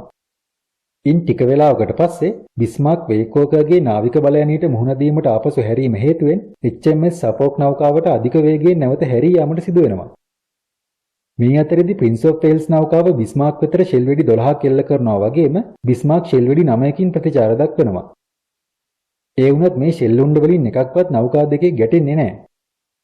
කොහොම වුණත් මේ ක්‍රියාව බ්‍රිතාන්‍ය අවධානය වෙනතකට යොමු කරන්න හේතු වුණ නිසා ප්‍රෙන්ට්ස් ඔයිගන් නෞකාවට සාර්ථකව එම ස්ථානයෙන් ලිස්සා යාමට ඉඩ ලබා දෙනවා. ඉන් අනතුරුව බිස්මාර්ක් නැවතත් ආපහු හැරිලා මුල් දිශාවට ගමන් කරන්න පටන් ගත්තට පස්සේ වේක් වෝකර්ගේ නැව් තුන බිස්මාර්ක් නෞකාවේ වම් පසින් ස්ථානගත වෙනවා. HMS හුඩ් නෞකාව සමග ඇති කරගත්ත ගැටුමේදී බිස්මාර්ක් නෞකාවට හානි සිදුවීම හේතුවෙන් නියමිත වේගයට වඩා අඩු වේගයකින් ධාවනය කිරීමට සිදු වුණත් ඇයට තවමත් නොට් 27 සිට 28 දක්වා, ඒ කියන්නේ පැයට කිලෝමීටර් 50 සිට 52 දක්වා වේගයකට ළඟා වීමේ හැකියාව තිබුණා. මේ වේගය අඩ්මිරාල් ටෝවේගේ කින් ජෝර්ජ් 5 නෞකාවේ උපරිම වේගය වුණා. මේ නිසා බ්‍රිතාන්‍යයන් තේරුම් ගන්නවා බිස්මාර්ක් නෞකාව මන්දගාමී කළ නොහැකි නම් ඔවුන්ට ඇය සෙන්ට් නසයා වරාය වෙත ළඟාවීම වැළැක්වීමට නොහැකි වෙනවා කියලා. මේ නිසා මේ 25 වෙනිදා හවස 4ට සුළු මොහොතකට කලින් ටෝවේ විසින් ටෝපිඩෝ බෝම්බ හෙළන යානා දියත් කිරීමට ස්ථානගත කරන මාර්ගයක් සකස් කිරීම සඳහා වික්ටෝරියස් ගුවන් යානා ප්‍රවාහන නෞකාව සහ සැහැල්ලු ක්‍රූසර් නැව් 4ක් වෙන් කරනු ලබනවා. රාත්‍රී 10 පමණ වෙනකොට වික්ටෝරියස් නෞකාව ප්‍රහාරය දියත් කරනවා වගේම ඒ ප්‍රහාරය සඳහා ලුටිනන්ට් කමාන්ඩර් යුජින් එස්මන්ඩ් විසින් මෙහෙවන ලද 825 නාවික ගුවන් යානා බලගණයේ ෆේරි ස්වෝඩ්ෆිෂ් ටෝපිඩෝ බෝම්බ හෙළන යානා 9ක් ඇතුළත් වුණා. අද්දකීම් අඩු ගුවන් නියමුවන් විසින් ඔවුන්ගේ ප්‍රහාරය දියත් කිරීමට යාමේදී HMS නෝෆොක් සහ එක්සත් ජනපද වෙරළාරක්ෂක නෞකාවක් වුණ USCGC මෝඩොක් නෞකාවන් වෙත පහර දීමට ඉතාමත් ආසන්න වෙනවා. ඔවුන්ට සිදු වුණ මේ අත්තරදීම බිස්මාර්ක් නෞකාවේ ගුවන් යානා නාශක තුවක්කුකරුවන්ට බ්‍රිතාන්‍ය ගුවන් ප්‍රහාරය ගැන පූර්ව අනතුරු ඇඟීමක් සිදු කරනවා.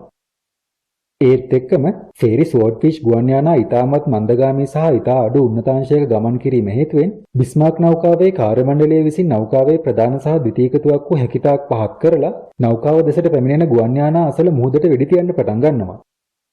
මෙහිදී ඔවුන්ගේ බලාපොරොත්තුව වුණේ පැමිණෙන ටොපිඩෝ බෝම්බකරුවන්ගේ මාර්ගවල යෝධ වෝටර් ස්ප්ලෑෂ් නිර්මාණය කිරීමයි. ඒ වගේම මේ ප්‍රහාරක ගුවන් යානා වලින් කිසිවක් වෙඩි තියලා බිමහැලීමක් සිදු වෙන්නේත් නැහැ. මේ වෙඩි තැබීම් වලින් ඇතිවන ජල ප්‍රහාර හේතුවෙන් බ්‍රිතාන්‍ය ස්වෝර්ඩ්ෆිෂ් ගුවන් යානා වලින් එකකට ඔහුගේ ගමන්පතේ මගහැරී යාම හේතුවෙන් පහර දීමට අපොහොසත් වෙනවා. මේ ආකාරයට බිස්මාර්ක් ඇය වෙත දියත් කරපු ටෝපිඩෝ 7ක් මගහරින්න සමත් වුණත් 8 වන ටෝපිඩෝ උණ්ඩේ නැවේ මැද කොටසේ ප්‍රධාන බඳට පහර දීම හේතුවෙන් එක් සේවකයෙක් ටෝපිඩෝ බල්ක් හෙඩ් එක මතට විසීම නිසා මිය ගොස් තවත් 5 දෙනෙකුට තුවාල සිදු වෙනවා. පිපිරීමෙන් විදුලි උපකරණ වලට සුළු හානියක් සිදු වුණත් ටෝපිඩෝ මගහැරීම සඳහා සිදු කරපු ගමන්පත මාරු කිරීම වලින් නෞකාවට වඩාත් බරපතල හානියක් සිදු වෙනවා. නෞකාව ගමන් කරන වේගයෙන්ම ගමන්පතයන් මාරු කිරීම හේතුවෙන් නෞකා බඳේ සවි කරලා තිබුණු කොලිෂන් මැට්ස් ලිහිල් වීම නිසා ඉදිරිපස තිබුණු ෂෙල් හෝල් එකෙන් නැවතුලට ගලාගෙන ආපු ජල කඳ වැඩි වීමෙන් අවසානයේදී අංක 2 බොයිලර් කාමරය අතහැර දමන්න උන්ට සිදු වෙනවා. ඉදිරිපස ඉන්ධන ගබඩාව අහිමි වීමත් නැව්බඳේ හානිය විශාල වීමත් දෙවන බොයිලරුව අහිමි වීමත් නිසා බිස්මාර්ක් නෞකාවට නොට් 16ක් ඒ කියන්නේ පැයට කිලෝමීටර් 30ක් දක්වා ගමන් වේගය මන්දගාමී කරන්න සිදු වුණත් කිමිදුම් කරුවන් විසින් නැවේ ඉදිරිපස කොලිෂන් මැට් සලුත් වැඩියා කිරීමෙන් අනතුරුව නැවේ වේගය නොට් 20ක් හෙවත් පැයට කිලෝමීටර් 37ක් දක්වා වැඩි කරගන්න ඔවුන් සමත් වෙනවා. මේ අතරතුර සිදුවලා තියෙන හානි සහ පවතින ඉන්ධන තත්ත්වය අනුව ඒ වෙනකොට ජර්මානු පාලනයේ තිබුණ ප්‍රංශයට නෞකාවේ ගමන් මාර්ගයේ සැකසීම වඩාත්ම ලාභදායී වෙනවා කියලා නැවේ කමාන්ඩින් ස්ටාෆ් එක තීරණය කරනවා. බිස්මාර්ක් හඹා යාම විවෘත සාගරයට ඇතුළු වුණාට පස්සේ අඩ්මිරාල් වේක්වෝකර්ගේ නැව්වලට එම ප්‍රදේශයේ තිබිය හැකි ජර්මානු යූබෝට් සබ්මරීන් ප්‍රහාර වළක්වා ගැනීම සඳහා සිග්සැග් ආකාරයට ගමන් කරන්න සිදු වෙනවා. මේ මොහොතේදී තමන්ම ලුහුබඳිමින් පැමිණෙන බ්‍රිතාන්‍ය නෞකාවල රේඩාර් කලාපයෙන් ඉවත් වීම සඳහා බිස්මාර්ක් නෞකාව වම් පැත්තට ෂණික හැරවීමක් ලබා ගන්නවා. මේ ෂණික ගමන් මාර්ග වෙනස් කිරීම හේතුවෙන් බිස්මාර්ක් නෞකාව HMS සපෝක් නෞකාවේ රේඩාර් තිරේ බ්ලයින්ඩ් ස්පොට් එකක් ඇති කරමින් අතුරුදහන් වෙනවා වගේම නැවත රේඩාර් සංඥා ලැබෙන අවස්ථාව වෙනකොට බිස්මාර්ක් නෞකාව බ්‍රිතාන්‍ය රේඩාර් සීමාවෙන් ඉවත් වෙලා ගිහින් අවසానයි. මේ අතුරුදහන් වීම බ්‍රිතාන්‍යයන් පුදුමයටපත් කරන්න සමත් වෙනවා. මේ 25 වෙනිදා පාන්දර 3 පමණ වෙනකොට අඩ්මිරාල් ලූඩ්ජන්ස් බ්‍රිතාන්‍ය හඹායමේ බලයනිය ජර්මානු යූබෝට් උගලට ඇදගෙන යාමේ සැලැස්ම අත්හැරලා දාලා කෙලින්ම ප්‍රංශයේ දිශාවට යන්න තීරණය කරනවා. මේ අනුව ඔහු ඒ අවස්ථාවේ නැවේ උපරිම වේගය වුණ නොට් 28ක් හෙවත් පැයට කිලෝමීටර් 52 දක්වා වේගය වැඩි කිරීමට නියෝග කරනවා. මේ අතරතුරදී බිස්මාර්ක් නැව බටහිර දිශාවට ගමන් කරන්න ඇති කියලත් ඇයව සොයා ගැනීමට නම් බටහිරට ගමන් කළ යුතුයි කියලත් HMS සපෝක් නෞකාවේ කපිතාන් උපකල්පනය කරනවා. පැය භාගයකට පමණ පස්සේ ඔහුගේ මේ තීරණය අඩ්මිරාල් වේක්වෝකට දැනුම් දෙනවා. බ්‍රිතාන්‍ය නැව් බොහොමයක ඉන්ධන හිඟයක් පැවතුනත් රාජකීය නාවික හමුදාවේ සෝදිසි කිරීම පුරුල් පරාසයක දියත් කරන්න බ්‍රිතාන්‍ය නාවික මූලස්ථානය කටයුතු කරනවා. මේ අනුව HMS වික්ටෝරියස් නෞකාව සහ ඇයගේ පරිවාර ක්‍රූසර් නෞකාවන් බටහිර දිශාවට යවනවා වගේම අඩ්මිරාල් වේක්වෝකර්ගේ නැව් දකුණට සහ බටහිරට දිගටම ගමන් කරන අතරේදී ජෝන් ටෝවේ ඇට්ලාන්ටික් සාගරය මැදට ගමන් කිරීම දිගටම කරගෙන යනවා. ගුවන් යානා ප්‍රවාහක නෞකාවක් වුණ HMS ආක් රොයල් ඇතුළු බ්‍රිතාන්‍ය ෆෝර්ස් H බලකාය ජිබ්‍රෝල්ටර් වරාය සිට ගමන් කරමින් හිටියත් ඔවුන් තවමත් අවම වශයෙන් දිනක්වත් දුරිනී රැඳිලා හිටියේ. ෆෝර්ස් H කියලා හඳුන්වන්නේ දකුණු දිග ඉස්පාඤ්ඤයේ පිහිටලා තිබුණු ජිබ්‍රෝල්ටර් කියන බ්‍රිතාන්‍ය බලකොටුවේ ඉඳන් ක්‍රියාත්මක වුණ බලසම්පන්න බ්‍රිතාන්‍ය නාවික විශේෂ කාර්ය බලකායකුයි. මේ අතරේදී වේක්වෝකර්ගේ කණ්ඩායම තමන්ගේ රේඩියෝ පණිවිඩ ග්‍රහණය කරගන්න බව නොදැන හිටිය ලූඩ්ජන්ස් පැරිසියේ බටහිර නාවික මූලස්ථානයේ රැඳිලා හිටිය ජර්මානු නාවික කණ්ඩායමට රේඩියෝ පණිවිඩයක් යවනවා. බ්‍රිතාන්‍යයන් විසින් මේ සංඥාව අල්ලගන්න සමත් වුණත් ඒවා වැරදි ආකාරයට ඩිකෝඩ් කිරීම හේතුවෙන් කිං ජෝර්ජ් 5 නෞකාවේ රැඳිලා හිටිය අඩ්මිරාල් ජෝන් ටෝවේ විශ්වාස කළේ බිස්මාර්ක් නැව අයිස්ලන්ත ෆේරෝ ගැප් එක හරහා ජර්මනියට ආපසු යනවා කියලයි. මේ හේතුවෙන් ඔහුගේ බලයනිය පැය 7ක් වැරදි මාර්ගයක ගමන් කරනවා වගේම වැරද්ද හොයාගන්නකොට බිස්මාර්ක් තමා සහ බ්‍රිතාන්‍ය නැව් අතර සැලකිය යුතු පරතරයක් තබාගෙන තිබුණා. මේ වෙනකොට බ්‍රිතාන්‍ය කෝඩ් බ්‍රේකර්ස් කණ්ඩායමට ජර්මානු සංඥා කීපයක් ඩිකෝඩ් කරන්න හැකියාව ලැබෙනවා. 1941 මැයි 25 වෙනිදා ප්‍රංශයේ බ්‍රෙස්ට් වරායට ඇතුළු වීම සඳහා බිස්මාර්ක් නෞකාවට සහාය ලබා දෙන්න කියලා ලුෆ්ට්වාෆ් හමුදාව වෙත කරපු නියෝගයත් ඊට ඇතුළත් වුණා. මේ අතරදී ජර්මානු විරෝධී ප්‍රංශ කැරලිකරුවන් පිරිසක් විසින් ජර්මානු ලුෆ්ට්වාෆ් එකක එම වරායේ ස්ථානගත වෙනවා කියලා බ්‍රිතාන්‍ය නාවික හමුදා මූලස්ථානයට තහවුරු කිරීමක් ලබා දෙනවා. බිස්මාක් නෞකාවේ වර්තමාන වේගය අනුව දිනකට අඩු කාලයකින් යූබෝට් සහ ලුෆ්ට්වාෆ්ෆේ ආරක්ෂාවට ළඟා වීමට ඇයට හැකියාව තිබුණා වගේම බොහෝ බ්‍රිතාන්‍ය හමුදා බිස්මාක් නෞකාව නැවැත්වීමට තරම් සමීප දුරකින් නොසිටීමත් බ්‍රිතාන්‍යයන්ට විශාල ගැටලුවක් වුණා. මේ මොහොතේ රාජකීය නාවික හමුදාවට තිබුණ එකම හැකියාව වුණේ අද්මිරාල් ජේම්ස් සමර්විල්ගේ අණයටතේ ක්‍රියාත්මක වුණ ආක් රොයල් නෞකාව ඇතුළු force H බලකායයි. HMS Victorious, Prince of Wales, HMS Suffolk සහ HMS Repulse නෞකාවලට ඉන්ධන හිඟේ හේතුවෙන් බිස්මාක් සෙවීම නතර කරන්න නියෝග ලබා දෙනවා. ෆෝස් H නාවික බලකාය හැරෙන්න කිං ජෝර්ජ් 5 සහ රොඩ්නි කියන හෙවි ෂිප්ස් දෙක ඉතුරු වෙලා හිටියත් ඔවුන් බිස්මාක් නෞකාවට ඉතා දුරින් හිටියේ. මේ අතරතුරදී උතුරු අයර්ලන්තයේ පිහිටලා තිබුණු රෝයල් එයාර්ෆෝස් කාසල් ලාක්ඩේල් ගුවන් යානා කඳවුරෙන් පිටත් වුණ PBY කැටලිනා ගුවන් යානා දෙකකුත් බිස්මාක් සෙවීමේ මෙහෙයුමට එකතු වෙනවා. බිස්මාක් නැව ප්‍රංශයට ළඟා වී කියලා සැක කරපු මුහුදු මාර්ග ඔස්සේ සොයමින් හිටිය කැටලිනා ගුවන් යානය බිස්මාක් නෞකාව සොයා ගන්නා අවස්ථාව වෙනකොට ආක් රෝයල් නෞකාවට අයත් ස්වෝඩ්ෆිෂ් යානා කීපයකුත් ඒ වන විටත් ඒ අසල සොයමින් හිටියේ. ස්වෝඩ්ෆිෂ් යානා ආපසු පැමිණි වහාම සමර්විල් ප්‍රහාරයක් දියත් කරන්න නියෝග කරනවා වගේම මේ යානා ටෝපිඩෝ වලින් නැවත සන්නද්ධ කරනු ලබනවා. ඒත් එක්කම ඔහු විසින් බිස්මාක් නැවේ ගමන් මාර්ගය පිළිබඳව ඔත්තු බැලීම සඳහා HMS ෂෙෆීල්ඩ් ක්‍රූසර් නෞකාව පිටත් කරලා හරිනවා. ඒ වුණත් ආක් රොයල් නැවේ ගුවන් නියමුවන්ට මේ පිළිබඳව දැනුම් දීලා තිබුණේ නැහැ. ඒ අත්තරදීමේ ප්‍රතිඵලයක් විදියට මැග්නටික් ඩෙටනේටර් වලින් සමන්විත ටෝපිඩෝ වලින් සන්නද්ධ වුණු ස්වෝඩ්ෆිෂ් යානා අහම්බෙන් මේ HMS ෂෙෆීල්ඩ් නෞකාවට පහර දෙනවා. ඒ වුණත් මැග්නටික් ඩෙටනේටර් නිසි පරිදි ක්‍රියා නොකිරීම හේතුවෙන් ෂෙෆීල්ඩ් නෞකාවට හානියක් නොවී එතනින් ඉවත් වීමට හැකියාව ලැබෙනවා. ආක් රොයල් නෞකාව වෙත ආපසු පැමිණීමෙන් අනතුරුව ස්වෝඩ්ෆිෂ් යානා කන්ටැක්ට් ඩෙටනේටර්ස් වලින් සමන්විත ටෝපිඩෝ පටවා ගන්නවා. දෙවන ප්‍රහාරයට ගුවන් යානා 15ක් ඇතුළත් වුණා වගේම ඒවා රාත්‍රී 7:10ට පමණ දියත් කරන්න කටයුතු කරනවා. රාත්‍රී 7:50 පමණ වෙනකොට ආක් රොයල් ඇතුළු පරිවාර නෞකාවන් ඒ වෙනකොට ඒ ප්‍රදේශයේ ස්ථානගත වෙලා හිටිය ජර්මන් U-556 යූබෝට් සබ්මරීන් එකක් රැඳිලා හිටිය ස්ථානයක් පසු කරනවා. යූබෝට් එක ඉතාමත් පැහැදිලි ප්‍රහාරයක් එල්ල කිරීමට නියමිත ස්ථානයක පැවතුනත් පෙර මෙහෙයුම සඳහා සියලුම ටෝපිඩෝ වැය කරලා තිබීම හේතුවෙන් ප්‍රහාරයක් දියත් කිරීමට නොහැකි වෙනවා. නෞකාවට පහර දීමට කලින් ස්වෝඩ්ෆිෂ් යානා රාත්‍රී 8ට පමණ ෂෙෆීල්ඩ් නෞකාව සමග මුලින්ම සම්බන්ධතාවයක් ඇති කර ගන්නවා වගේම එමගින් ඔවුන්ට බිස්මාක් නෞකාව පිහිටි දිශාව පිළිබඳව සංඥාවක් ලබා ගන්න පුළුවන් වෙනවා. ඒ වුණත් ඔවුන්ට ජර්මනු නෞකාව සොයා ගන්න නොහැකි වුණ නිසා රාත්‍රී 8:30ට පමණ නැවතත් ෂෙෆීල්ඩ් නෞකාවෙන් මඟ පෙන්වීමක් ඉල්ලා සිටිනවා. අවසානයේදී බිස්මාක් නෞකාවේ පිහිටීම හොයාගන්න ගුවන් නියමුවන් රාත්‍රී 8:45ට පමණ බලාකුළු හරහා ඔවුන්ගේ ප්‍රහාරය සඳහා පහළට බැස යාම ආරම්භ කරනවා. ස්වෝඩ්ෆිෂ් යානා නෞකාවට ලංවීමත් සමගම බිස්මාක් නැවතත් ඇගේ ප්‍රධාන කාලතුවක් වුණ 380mm නේවල් ගන්ස් භාවිතා කරමින් ගුවන් යානා වලට වෙඩි තබමින් විශාල වෝටේජ් ෆ්ලෑෂ් ඇති කිරීම හරහා ගුවන් යානා අවහිර කරන්න උත්සාහ කරනවා. ඉන් සුළු මොහොතකට පස්සේ ස්වෝඩ්ෆිෂ් යානා බිස්මාක් නෞකාවට පහර දෙනවා. ඒත් එක්කම බිස්මාක් ඇගේ ගුවන් යානා නාශක තුවක්කු වලින් සතුරු යානා වලට වෙඩි ප්‍රහාර දියත් කරමින් තියුණු හැරවීම් සිදු කරන්න පටන් ගන්නවා. ඒත් එක්කම ප්‍රධාන සන්නාහත හඩුවේ පහළ කෙළවරට මදක් පහළින් නැවේ වම් පැත්තේ මැද කොටසට එක ටෝපිඩෝවක් වදිනවා. මෙහිදී ඇතිවුණු පිපුරුමේ බලය බොහෝ දුරට අන්ඩර්වෝටර් ප්‍රොටෙක්ෂන් සිස්ටම් එක මගින් සහ බෙල්ට් ආර්ම් එක මගින් පාලනය කරගන්න සමත් වුණත් සිදුවන සමහර ව්‍යුහාත්මක හානි සුළු වශයෙන් ජල ගැලීම් වලට හේතු වෙනවා. ඒත් එක්කම තවත් ටෝපිඩෝවක් බිස්මාක් නැවේ පිටුපස වම් පැත්තේ පෝර්ට් රඩර් ෂාෆ්ට් එක අසලින් නැවේ ගැටෙනවා. මේ හේතුවෙන් පෝර්ට් රඩර් ඇසෙම්බලි කප්ලින් එකට දරුණු විදියට හානි සිදු වුණා වගේම ලෙෆ්ට් රඩර් එක වම් පැත්තට අංශක 12ක හැරීමක හිර වෙනවා. ඊට අමතරව පිපිරීමෙන් බොහෝ කම්පන හානිත් ඇති වෙනවා. අවසානයේදී නෞකා කාර්ය මණ්ඩලයේ දකුණුපස රඩර් එක අලුත් එඩියා කරන්න සමත් වුණත් වම්පස රඩර් එක තවදුරටත් හිර වෙලයි තිබුණේ. මේ අතරදී පුපුරණද්‍රව්‍ය යොදාගෙන ලෙෆ්ට් රඩර් එක පුපුරවා ගැනීමට කාර්ය මණ්ඩලය විසින් යෝජනාවක් ඉදිරිපත් කළත් නැවේ ප්‍රොපෙලර්ස් වලට හානි වීමෙන් චලනය වීමට නොහැකි වීම නිසා නෞකාව සතුරන්ට පහසු ඉලක්කයක් වීමට ඉඩ තිබීම හේතුවෙන් මේ යෝජනාව ලූඩ්ජන්ස් විසින් ප්‍රතික්ෂේප කරනවා. ඉන් ටික වේලාවකට පස්සේ ඒ කියන්නේ රාත්‍රී 9:15ට පමණ බිස්මාක් නැව තවදුරටත් හසුරවන්න හැකියාවක් නැහැ කියලා ලූඩ්ජන්ස් වාර්තා කරනවා.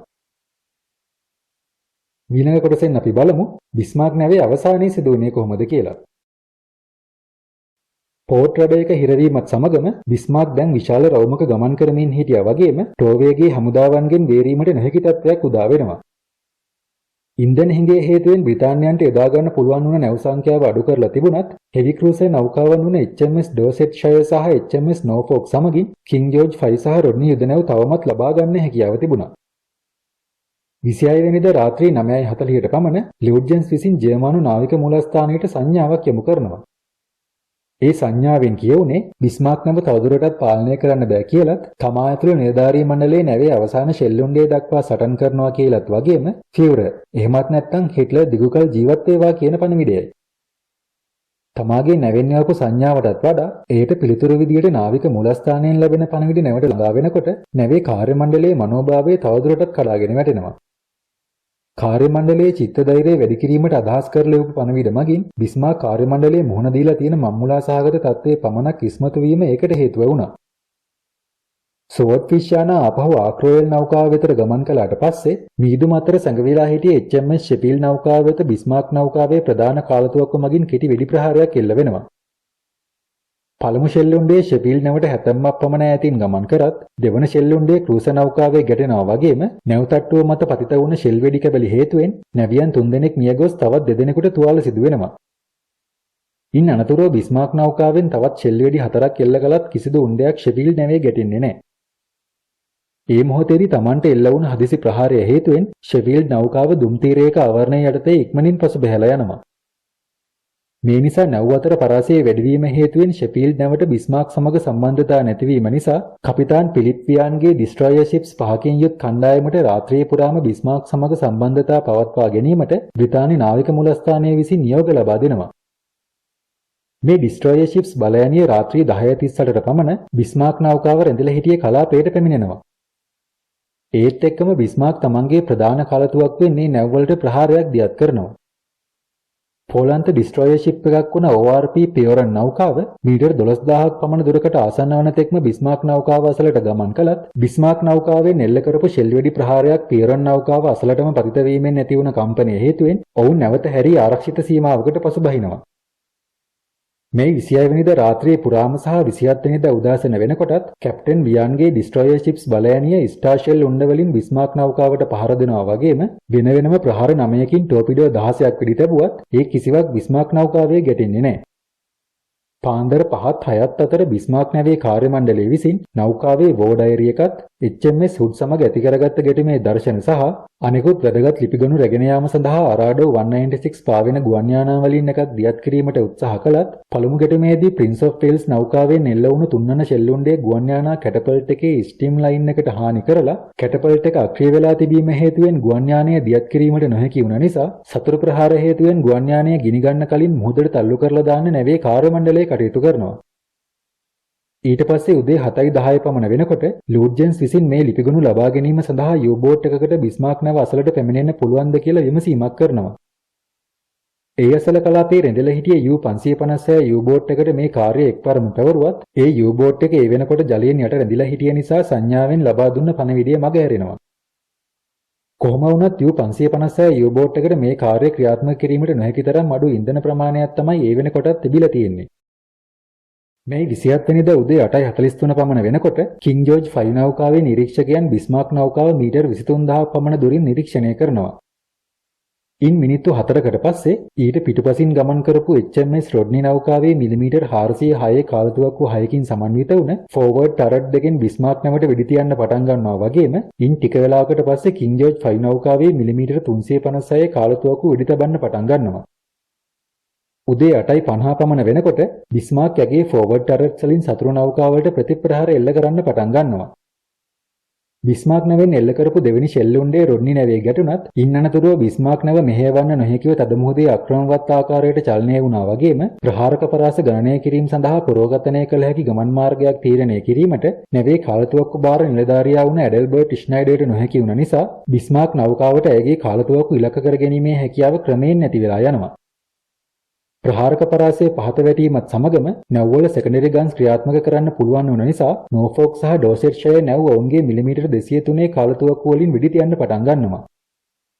උදේ 9:02 පමණ වෙනකොට රොඩ්නි නෞකාවෙන් එල්ල වුණ අඟල් 16ක ෂෙල් උණ්ඩයක් බිස්මාර්ක් නැවේ ෆෝවර්ඩ් සුපර්ස්ට්‍රක්චර් එකට පහර දීම හේතුවෙන් මිනිසුන් 100 ගණනක් මිය ගියා වගේම ෆෝවර්ඩ් ටරට් දෙකට දරුණු හානි සිදු වෙනවා. මේ ප්‍රහාරයෙන් දිවි ගලවගත් අයට අනුව මේ පිපිරීමෙන් කැප්ටන් ලින්ඩමන් සහ අඩ්මිරාල් ලූඩ්ජන්ස් කියන දෙදෙනාම ඇතුළුව නැවේ කමාන්ඩින් ස්ටාෆ් එකේ ඉතිරි අය මිය ගියා කියලායි වාර්තා වෙන්නේ. ඒ වුණත් දිවි ගලව ගන්න සමත් වුණ තවත් පිරිසක් ප්‍රකාශ කළේ නැව ගිලන අවස්ථාවේදී ලින්ඩමන් නැවතට්ටුවේ ඉන්න බව Taman දැක්කා කියලයි. මේ ප්‍රහාරය හේතුවෙන් නැවේ ප්‍රධාන ගිනි පාලන අධ්‍යක්ෂකවරයාත් විනාශ වුණා වගේම බොහෝ විට ඇඩල්බර්ට් ස්නයිඩර්වත් මරා දැම්ම කියලායි සඳහන් වෙන්නේ. මේ අතරේදී දෙවන ෂෙල් උණ්ඩයක් ෆෝවර්ඩ් මේන් ටරට් එකට පහර දීම හේතුවෙන් ඒ ටරට් එකත් අක්‍රිය වෙනවා.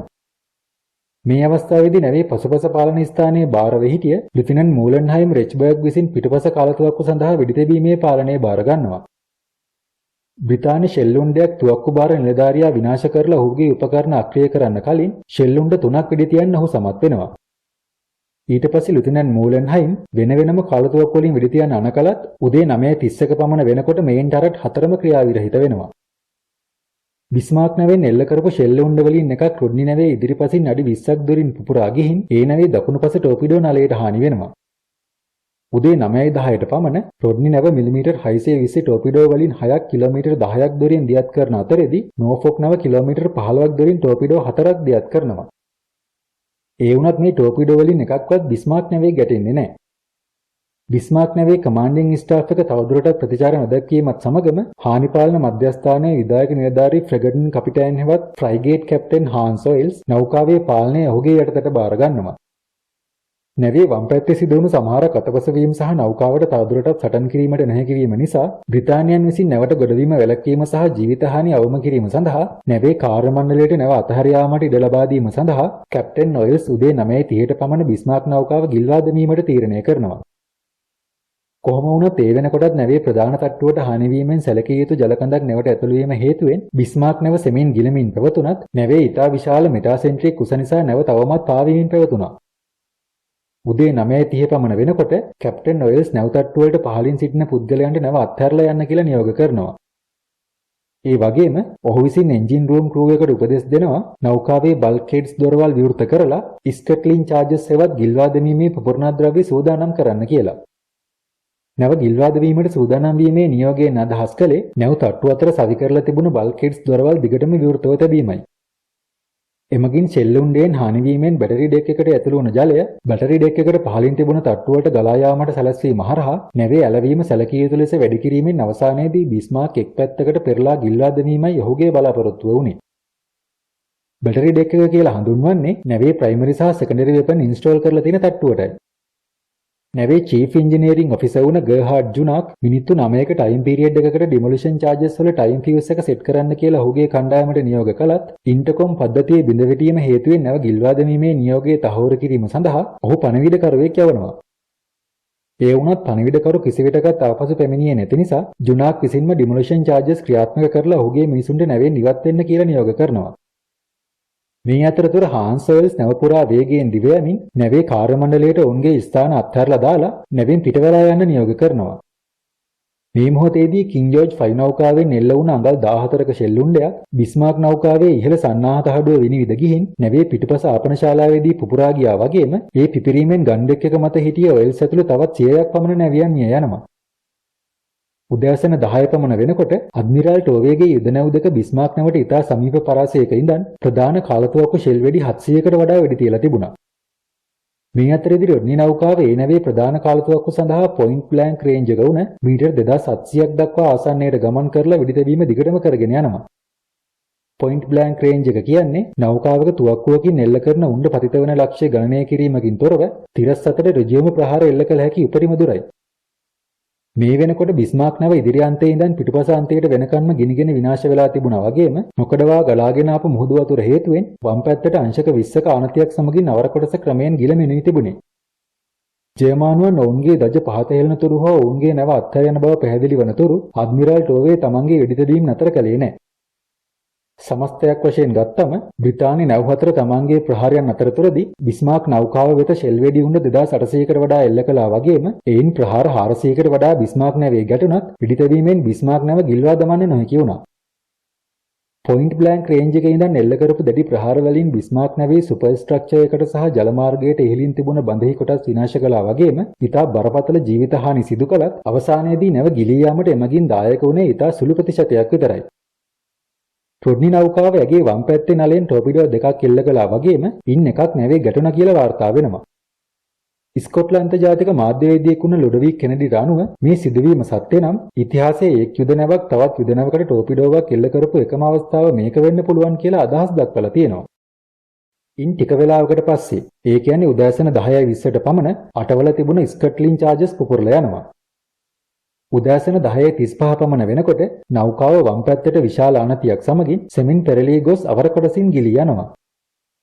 උදෑසන 10:20ට පමණ අඩ්මිරල් ටෝවේ විසින් ටෝපිඩෝ ප්‍රහාර දියත් කරලා බිස්මාර්ක් ගිල්වන්න කියලා ඒ වෙනකොට ඉන්ධන අඩුවීමින් තිබුණ ඩෝසෙට්ෂයර් ක්‍රූසර් නෞකාවට නියෝග කරනවා වගේම ඔහුගේ යුද නැව් නැවත වරායට ගෙන යාමට නියෝග කරනවා.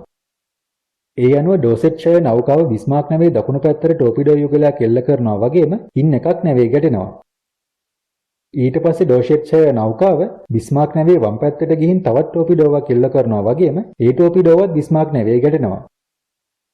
මේ ටෝපිඩෝ ප්‍රහාර සිදුවෙනකොට නැව දැනටමත් ඉතා දරුණු විදියට ගෙලමින් තිබුණා වගේම නැව් තට්ටුවේ භාගයක්ම ජලයෙන් යට වෙලයි තිබුණේ.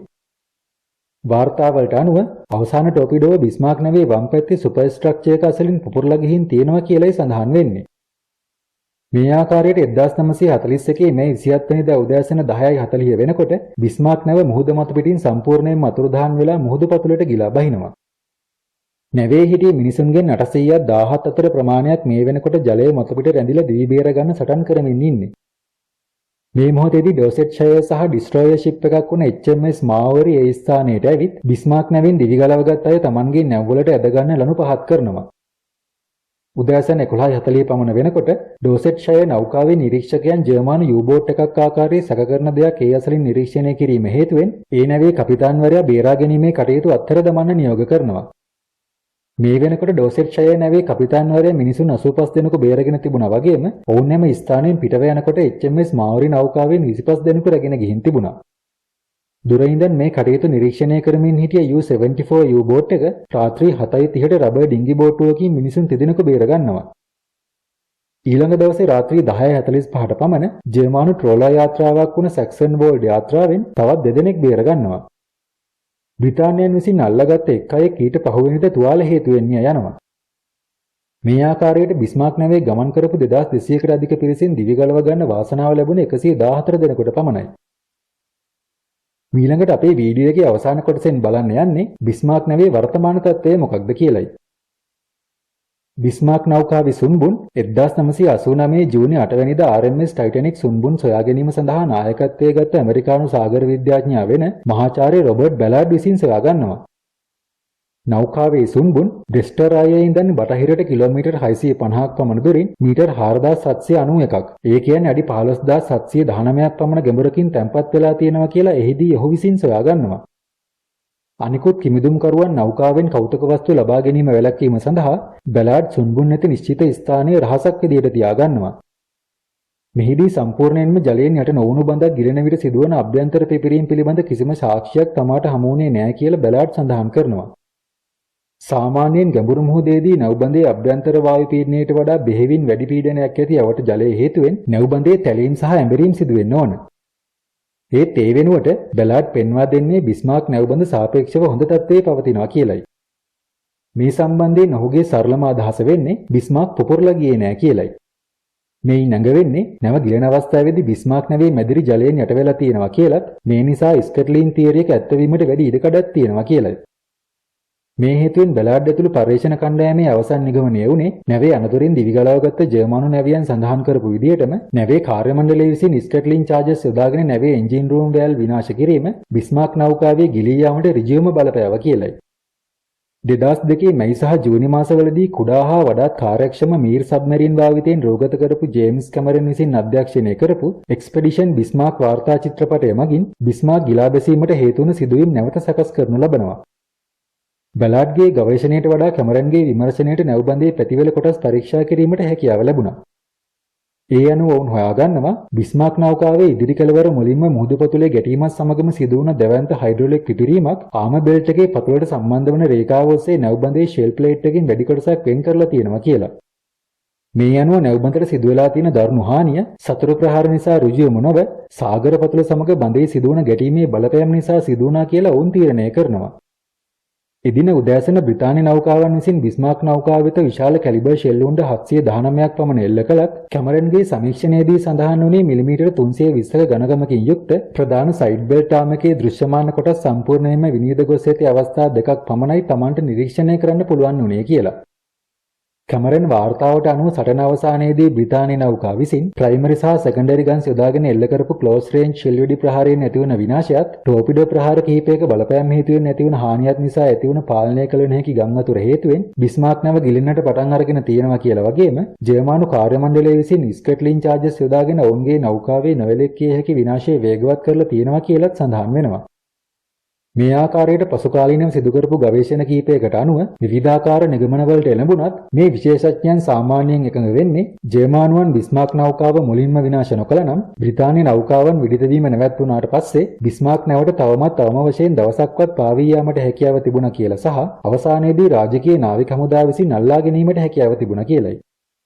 සම්පූර්ණ බ්‍රිතාන්‍ය නාවික බලයනියම Tamanව වට කරලා තිබියදීත් යටත් වීම වෙනුවට පෙරලා සටන් කිරීම තෝරා ගැනීමත් කෙතරම් ප්‍රහාර එල්ල වුණත් Tamanගේ සියලුම සතුරන්ට අවසානයේදී නොකඩවා ප්‍රහාර එල්ල කිරීමත් සතුරන් අතින් විනාශ වීම වෙනුවට Taman විසින්ම විනාශ වීම තෝරා ගැනීමත් හේතුවෙන් බිස්මාර්ක් නෞකාවත් එම නෞකාවේ සේවය කරපු අඩ්මිරාල් ලූඩ්ජන්ස් කැප්ටන් ලින්ඩමන් ඇතුළු සියලුම කාර්ය මණ්ඩලයත් එදා ඉඳන් අද දක්වාම ලෝක යුද ඉතිහාසයේ නොමකින සටහනක් ලියා තියපු පුරාවෘත්තයක් බවට පත් වෙනවා. හොඳයි. ඒ විස්තරයත් එක්කම අද අපි ඔයාලට අරගෙන ආපු වීඩියෝ එක අවසන් කරනවා. අපි මේ වීඩියෝ එකේ සඳහන් කරපු විස්තරවලට අමතරව බිස්මාර්ක් නෞකාව ගැන වැඩිදුර විස්තර ඔයාලා දන්නවා නම් කමෙන්ට් එකක් දාලා ඒ දැනුම අපිත් එක්ක වගේම මේ වීඩියෝ එක බලන හැමෝමත් එක්ක බෙදා ගන්නත් අමතක කරන්න එපා. තවත් මේ වගේම දැනුම පිරුණු වීඩියෝ එකක් ඔයාලට අරගෙන එන පොරොන්දුවත් එක්කම අද වීඩියෝ එක අවසන් වෙනකන් අපිත් එක්ක රැඳිලා හිටියට බොහොමත්ම ස්තුතියි කියන ගමන් අපේ වීඩියෝස් හොඳයි නම් Secret Diary channel එක subscribe කරන්නත් අමතක කරන්න එපා කියලා ඔයාලා හැමෝගෙන්ම ආදරයෙන් ඉල්ලනවා. ඔයාලා සියලු දෙනාටම සුබ දවසක්.